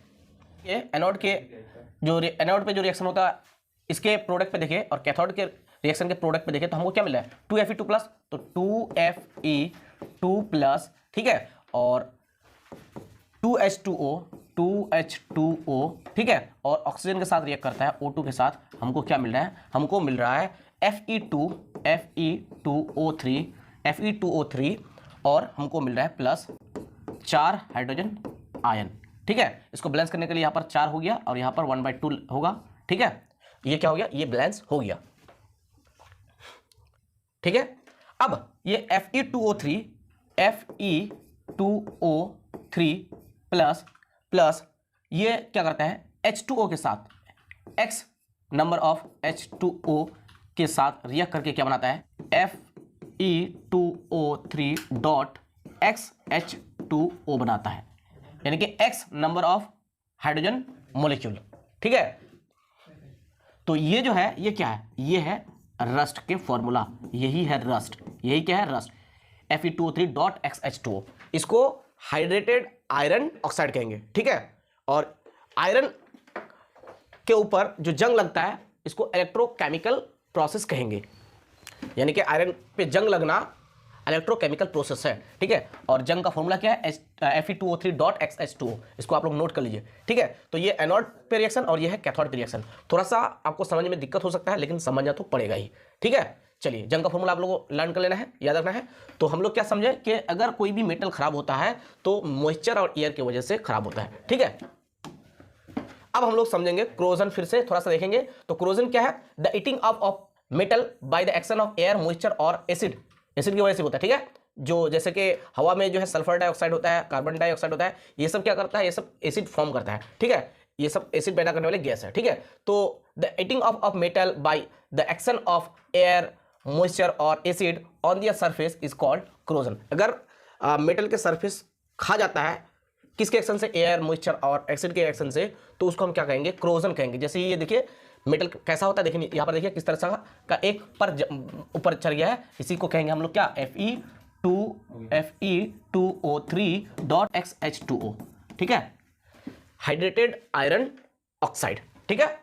चलिए आगे देखिए कंडीशन फॉर क्रोजन। तो क्रोजन के लिए क्या होना चाहिए, मतलब अगर खराब होगा कोई मेटल तो किसकी वजह से, उसके लिए कंडीशन क्या होना चाहिए, प्रेजेंस ऑफ एयर होना चाहिए, हवा की मौजूदगी होना चाहिए, यानी ऑक्सीजन होना चाहिए, O2 होना चाहिए, और क्या होना चाहिए, प्रेजेंस ऑफ वाटर यानी मॉइस्चर। अगर मॉइस्चर है और O2 है, इनके कांटेक्ट में आता है कोई मेटल, तो उसमें वो क्या हो सकता है, वो क्रोड हो सकता है, वो खराब हो सकता है, नहीं तो नहीं होगा, ठीक है। अब हम लोग रस्टिंग ऑफ आयरन हम लोग पढ़ चुके। तो रस्टिंग ऑफ आयरन में क्या होता है, corrosion of iron is called rusting. देखिए क्रोजन ऑफ आयरन को ही क्या कहा जाता है, रस्टिंग कहा जाता है। और रस्ट कैसे लगता है मैंने आप लोगों को बता दिया, ठीक है। रस्ट जो है रेड ब्राउन फ्लैकी सब्सटेंस है, मतलब हल्का रेड ब्राउन फ्लैकी सब्सटेंस का मतलब क्या होता है, वो जैसे कि ये आयरन है ना, इसके ऊपर अगर रस्ट लग गया तो ये उड़ जाएगा, ठीक है। तो इसको हम बोलेंगे फ्लैकी सब्सटेंस, जो उड़ जाएगा, ठीक है। और जो जंग है उसका फॉर्मूला है Fe2O3.XH2O, हाइड्रेटेड आयरन 3 ऑक्साइड। यहाँ पर हाइड्रेटेड इसलिए क्योंकि यहाँ पर पानी है, और आयरन 3 क्योंकि आयरन का तीसरा स्टेट है, और ऑक्साइड यहाँ पर है क्योंकि यहाँ पर ऑक्सीजन है, ठीक है। इसको हाइड्रेटेड आयरन 3 ऑक्साइड कह सकता है, या हाइड्रेटेड आयरन ऑक्साइड भी कह सकता है। इसका फॉर्मूला क्या है, इसका फॉर्मूला Fe2O3.XH2O, ठीक है। चलिए आगे देखिए प्रिवेंशन ऑफ रस्टिंग। अगर जंग से हम लोग बचना चाहे तो कैसे बच सकते हैं, तो पेंटिंग करना है, ठीक है ना। जैसे कि आप लोग देखते हैं दरवाजा खिड़कियां वगैरह में क्या कहता है, इसमें ये सब में क्या कहता है, इसमें जो है पेंट किया जाता है, ठीक है। अप्लाइंग ग्रीस और ऑयल, ग्रीस लगा करके, जैसे कि साइकिल के चेन हो गया, बाइक के चेन हो गया, उसमें ग्रीस लगाया जाता है, शटर उठाते बैठा तो उसमें भी क्या लगाया जाता है, ग्रीस लगाया जाता है, ताकि क्या होगा, रस्ट ना लगे, उस रस्ट से हम लोग बच सके, ठीक है। ऑयल भी लगा सकते हैं। गैल्वेनाइजेशन बहुत ज़्यादा इंपॉर्टेंट। गैल्वेनाइजेशन क्या होता है, एक ऐसा जो है प्रोसेस है जिसमें आयरन के ऊपर क्या किया जाता है, जिंक के पतला सा पर चढ़ाया जाता है इलेक्ट्रोप्लेटिंग के थ्रू, ठीक है। तो गैल्वेनाइजेशन में कौन सा मेटल को यूज किया जाता है, Zn को, याद रखिएगा, जिंक को, ठीक है। अच्छा, इसके अलावा हम लोग जो है आयरन के ऊपर टीन का प्लेटिंग कर सकता है, क्रोमियम का प्लेटिंग चढ़ा सकता है, इससे भी क्या कर सकता है, रस्ट से बचा सकता है हम लोग आयरन को, ठीक है। टीन जो है, क्रोमियम जो है, ये सब क्या है, ये इनर्ट मेटल है, या जो है नॉन रिएक्टिव है, या नॉन क्रोसिव है, यानी ये खराब नहीं होता है, या आप बोल सकते हैं ये लीस्ट रिएक्टिव मेटल है, ठीक है।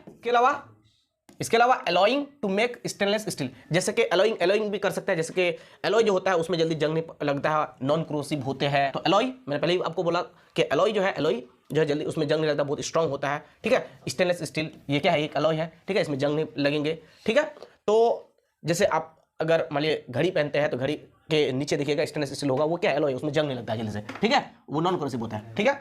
अब गैल्वेनाइजेशन देखिए, यहाँ पर गैल्वेनाइजेशन इस आयरन के ऊपर क्या है, जिंक का पर चढ़ाया गया है गैल्वेनाइजेशन के थ्रू, ठीक है। तो जिंक का पर चढ़ाया गया, ठीक है। और जिंक जो है ऑक्सीजन के साथ एक करके जिंक ऑक्साइड बनाता है, जो इस मेटल को खराब होने नहीं देता है, यानी कि आयरन को खराब होने नहीं देता है, ठीक है। Tin plating and chromium plating, देखिए इसके टिफिन बॉक्स देखिए इसको ध्यान से, इसके ऊपर टीन और क्रोमियम का ये सब के देखिए नल सब, जो इसमें जो है क्रोमियम टीन और सब का जो है प्लेटिंग किया जाता है। इस अगर टीन का प्लेटिंग करेंगे, क्रोमियम का प्लेटिंग करेंगे, तो ये सब क्या होता है, ये नॉन क्रोसिव होता है, और शाइनिंग भी बनाए रखता है, ठीक है, जिससे ये खराब नहीं होता, इसमें क्रोजन नहीं हो पाता है, ठीक है। ये नॉन क्रोसिव होने की वजह से इसमें क्रोजन नहीं हो पाता है, ठीक है। तो टीन की प्लेटिंग, क्रोमियम का प्लेटिंग इसमें देखिए चढ़ाया गया है, ठीक है। चलिए इसके बाद alloying to make stainless steel, देखिए ये जो है ये स्टेनलेस स्टील है, बेलन, ठीक है, रोटी हम लोग बेलने के लिए यूज़ किया जाता है, यूज़ करते हैं। तो ये क्या है, ये एक अलॉय है, इसमें क्या होगा, इसमें जंग नहीं लगेगा, ये खराब नहीं होगा, इसमें क्रोजन का प्रोसेस नहीं होगा। क्लियर है क्या। चलिए क्रोजन ऑफ कॉपर, अब कॉपर में जो है क्रोजन लगता है, देखिए react with CO2 and moisture very slow, मतलब आहिस्ता आहिस्ता से होता है, बहुत आहिस्ता आहिस्ता होता है क्रोजन का अमल कॉपर में। और देखिए green coating of mixture of copper carbonate and copper hydro oxide, देखिए कॉपर के ऊपर तो कॉपर कलर का ही ले लेता हूं मैं, ठीक है, मान लेते हैं ये कॉपर है, ये क्या है, कॉपर है, ठीक है। इसके ऊपर जो है, इसके ऊपर ग्रीन कलर का क्या जम जाता है, पर जमता है, ठीक है। एक्चुअल में ये क्या होता है, ये होता है copper carbonate and copper hydroxide, ठीक है, copper carbonate and copper hydroxide. इसका फॉर्मूला क्या है, CuCO3.CuOH होल ट्वाइस।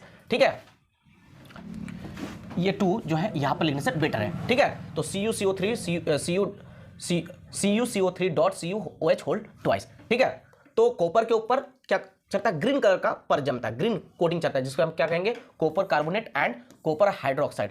देखिए यहां पर मैंने रिएक्शन लिख दिया। देखिए कॉपर H2O और CO2 और O2 ये सब का रिएक्शन होता है। सबके रिएक्शन के साथ रिएक्शन से हमको क्या मिलता है, CuCO3.CuOH होल ट्वाइस। ये क्या है, copper carbonate and copper hydroxide. ठीक है, ब्लैंक इक्वेशन के लिए 2 लगाया गया। ठीक है, चलिए, तो कॉपर के ऊपर कौन सा पर जमता है, कौन से कलर के कोटिंग चढ़ता है, ग्रीन कलर के, उसका नाम क्या है, copper carbonate and copper hydroxide. ठीक है, रिएक्शन यहां पर आप लोग देख सकते हैं, copper H2O CO2 O2 formula दे दीजिएगा और यहां पर ब्लैंक के लिए 2 लिख दीजिएगा। चलिए आगे, क्रोजन ऑफ सिल्वर।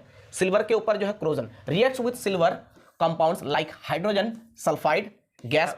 सिल्वर जो है ये बहुत ही कम रिएक्टिव मेटल होता है, तो उसमें आहिस्ता आहिस्ता क्या होता है, क्रोजन का अमल क्रोजन का प्रोसेस हो पाता है। ठीक है, सिल्वर जब H2S गैस से रिएक्ट किया जाता है, सिल्वर यानी Ag जब H2S गैस से रिएक्ट करता है, इसके कॉन्टेक्ट में आता है, तो Ag2S बनाता है। और ये इसका कलर कैसा होता है, इसका कलर ब्लैक होता है। तो ब्लैक कलर का कोटिंग चाहता है, जैसे चांदी का कोई अगर ये गर्दन में जो है नेकलेस वगैरह पहने हैं, तो उसमें किस कलर का कोटिंग चलेगा, ब्लैक कलर का। ठीक है, उसका नाम क्या है, Ag2S। ठीक है, सिल्वर सल्फाइड। ठीक है, तो ब्लैक कलर का कोटिंग चढ़ता है। सिल्वर पे किस कलर का कोटिंग चढ़ता है, ब्लैक कलर का। और कॉपर में किस कलर का कोटिंग चढ़ता है, ग्रीन कलर का।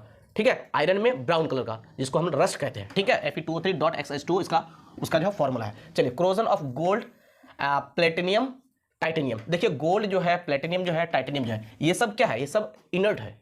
ये सब जो है नेगेटिव स्टेट में पाया जाता है, ये रिएक्टिव ज़्यादा नहीं होता है। ठीक है, इसीलिए ये क्या कहता है, रेजिस्टेंट टू क्रोजन को ये रोकता है। ठीक है, गोल्ड हुआ, प्लैटिनम हुआ, टाइटेनियम, इसलिए इसका क्या बनाया जाता है, जेवर वगैरह बनाया जाता है गोल्ड का, सोना का जेवर बनाया जाता है। अगर सोने को हम 100 साल अगर रख देंगे छत के ऊपर या जमीन के ऊपर, तो वो जैसा है लगभग वैसा ही हमको मिलेगा। उसमें थोड़ा बहुत मिट्टी उट्टी होगा, अगर धोएंगे पानी से तो वो ठीक हो जाएगा लगभग। ठीक है, तो ये सब क्या होता है, ये सब लीस्ट रिएक्टिव होता है, इसीलिए इसका क्या बनाया जाता है, जेवर वगैरह बनाया जाता है। टाइटेनियम का घड़ी बनाया जाता है। ठीक है ना, ओके।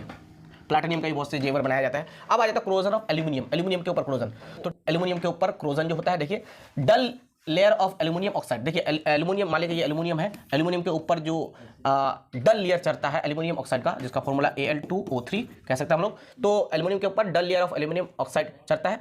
ठीक है, एल्यूमिनियम ऑक्साइड इसके ऊपर पर चढ़ता है। ठीक है, हियर क्रोजन इज यूजफुल, ये जो पर चढ़ता है ये यूजफुल है, ये फायदा है, ये नुकसान नहीं करता। So anodizing is done for thick layer of aluminium oxide. इसलिए क्या जाता है, एल्यूमिनियम के ऊपर मोटे से एल्यूमिनियम ऑक्साइड का पर चढ़ाया जाता है, लेयर चढ़ाया जाता है, जिसको एनोडाइजिंग कहते हैं। ठीक है, anodizing is a process of forming thick layer. देखिए एनोडाइजिंग क्या एक प्रोसेस है ऑफ फॉर्मिंग थिक लेयर, मोटे परत बनाने का ऑफ एल्यूमिनियम ऑक्साइड के। ठीक है, ऑन आ एल्यूमिनियम ऑब्जेक्ट के ऊपर एल्यूमिनियम ऑक्साइड के मोटे परत जो है बनाया जाता है, चढ़ाया जाता है, जिसको हम क्या कहते हैं, एनोडाइजिंग कहते हैं। ये क्या प्रोसेस है, by making it anode during electrolysis of dilute sulphuric acid. देखिए डाइल्यूट सल्फ्यूरिक एसिड का क्या किया जाता है, इलेक्ट्रोलाइसिस किया जाता है और एनोडाइजिंग का प्रोसेस किया जाता है। ठीक है, तो एनोडाइजिंग जो है अच्छा है, ठीक है, खराब नहीं है। और यानी कि एल्यूमिनियम के ऊपर जो एल्यूमिनियम ऑक्साइड का जो परत चढ़ता है, जो क्रोजन का प्रोसेस होता है, वो सही है, वो एल्यूमिनियम को सेफ रखता है। ठीक है, अब एक क्वेश्चन ध्यान से सुनिए कि अचार और कटे हुए फल को एल्यूमिनियम, कॉपर और जिंक के बर्तन में क्यों नहीं रखना चाहिए। ठीक है, अचार, कटे हुए फल, ये सब को जो है जिंक, एल्यूमिनियम और कॉपर के बर्तन में रखा नहीं जाता है। क्यों? क्योंकि एल्यूमिनियम, जिंक और कॉपर जो है ये ऑर्गेनिक एसिड के कांटेक्ट में आकर के उसके मेटल के सॉल्युबल कंपाउंड तैयार करते हैं, बनाते हैं। इसीलिए एल्यूमिनियम, जिंक एंड कॉपर के बर्तन में जो है कटे हुए फल और अचार को यानी कि पिकल्स वगैरह को नहीं रखा जाता है। अगर वो जो सॉल्युबल कंपाउंड तैयार करता है वो हमारे लिए नुकसानदायक होता है। ठीक है, इसलिए कटे हुए फल को और अचार वगैरह को नहीं रखा जाता जिंक, एल्यूमिनियम और कॉपर के बर्तन में। आप लोगों ने देखा भी होगा कि रखा नहीं जाता। किस में रखा जाता है? कांच के बर्तन में रखा जाता है। ठीक है, तो हम लोगों ने चैप्टर तो फिनिश कर दिया, तो हम लोग कुछ क्वेश्चंस कर लेते हैं। तो क्वेश्चंस का आंसर कीजिएगा। ठीक है, तो which metal is use to prepare aeroplane body? Zinc, aluminium, iron, copper. तो इसका आंसर होगा एल्यूमिनियम। एल्यूमिनियम को यूज किया जाता है एरोप्लेन के बॉडी बनाने के लिए। Which alloy does not contain copper? इनमें से कौन सा एलॉय में कॉपर जो है नहीं होता। ठीक है, मैग्नीशियम, ड्रोलोमीन, ब्रोंज, ब्रास। तो आंसर होगा वेरी गुड, मैग्नीशियम। मैग्नीशियम में जो है सिर्फ एल्यूमिनियम और क्या होता है, मैग्नीशियम होता है, ठीक है। चलिए next question, which is the more pure iron, इनमें से कौन सबसे ज्यादा प्योर आयरन है, wrought iron, steel, cast iron, pig iron. तो आंसर होगा रफ्ट आयरन, ठीक है। इसमें कार्बन के जो परसेंटेज है वो कम होता है, ठीक है। Which is not a mineral, इनमें से कौन मिनरल नहीं है, petroleum, sulphur, haematite, zinc blende. तो इसका आंसर होगा सल्फर, ये मिनरल नहीं है, ठीक है। Next question, in the thermite process which is use reducing agent. तो थर्माइट प्रोसेस में कौन रिड्यूसिंग एजेंट जो है, कौन रिड्यूसिंग एजेंट के तौर पर यूज किया जाता है, तो एल्यूमिनियम, ठीक है। एल्यूमिनियम क्या करता है, आयरन को रिड्यूस कर देता है, ठीक है। Next question, which of the following is an ore of aluminium, इनमें से कौन जो है एल्यूमिनियम के ओर है, तो एल्यूमिनियम के ओर कौन है, बॉक्साइट है, ठीक है।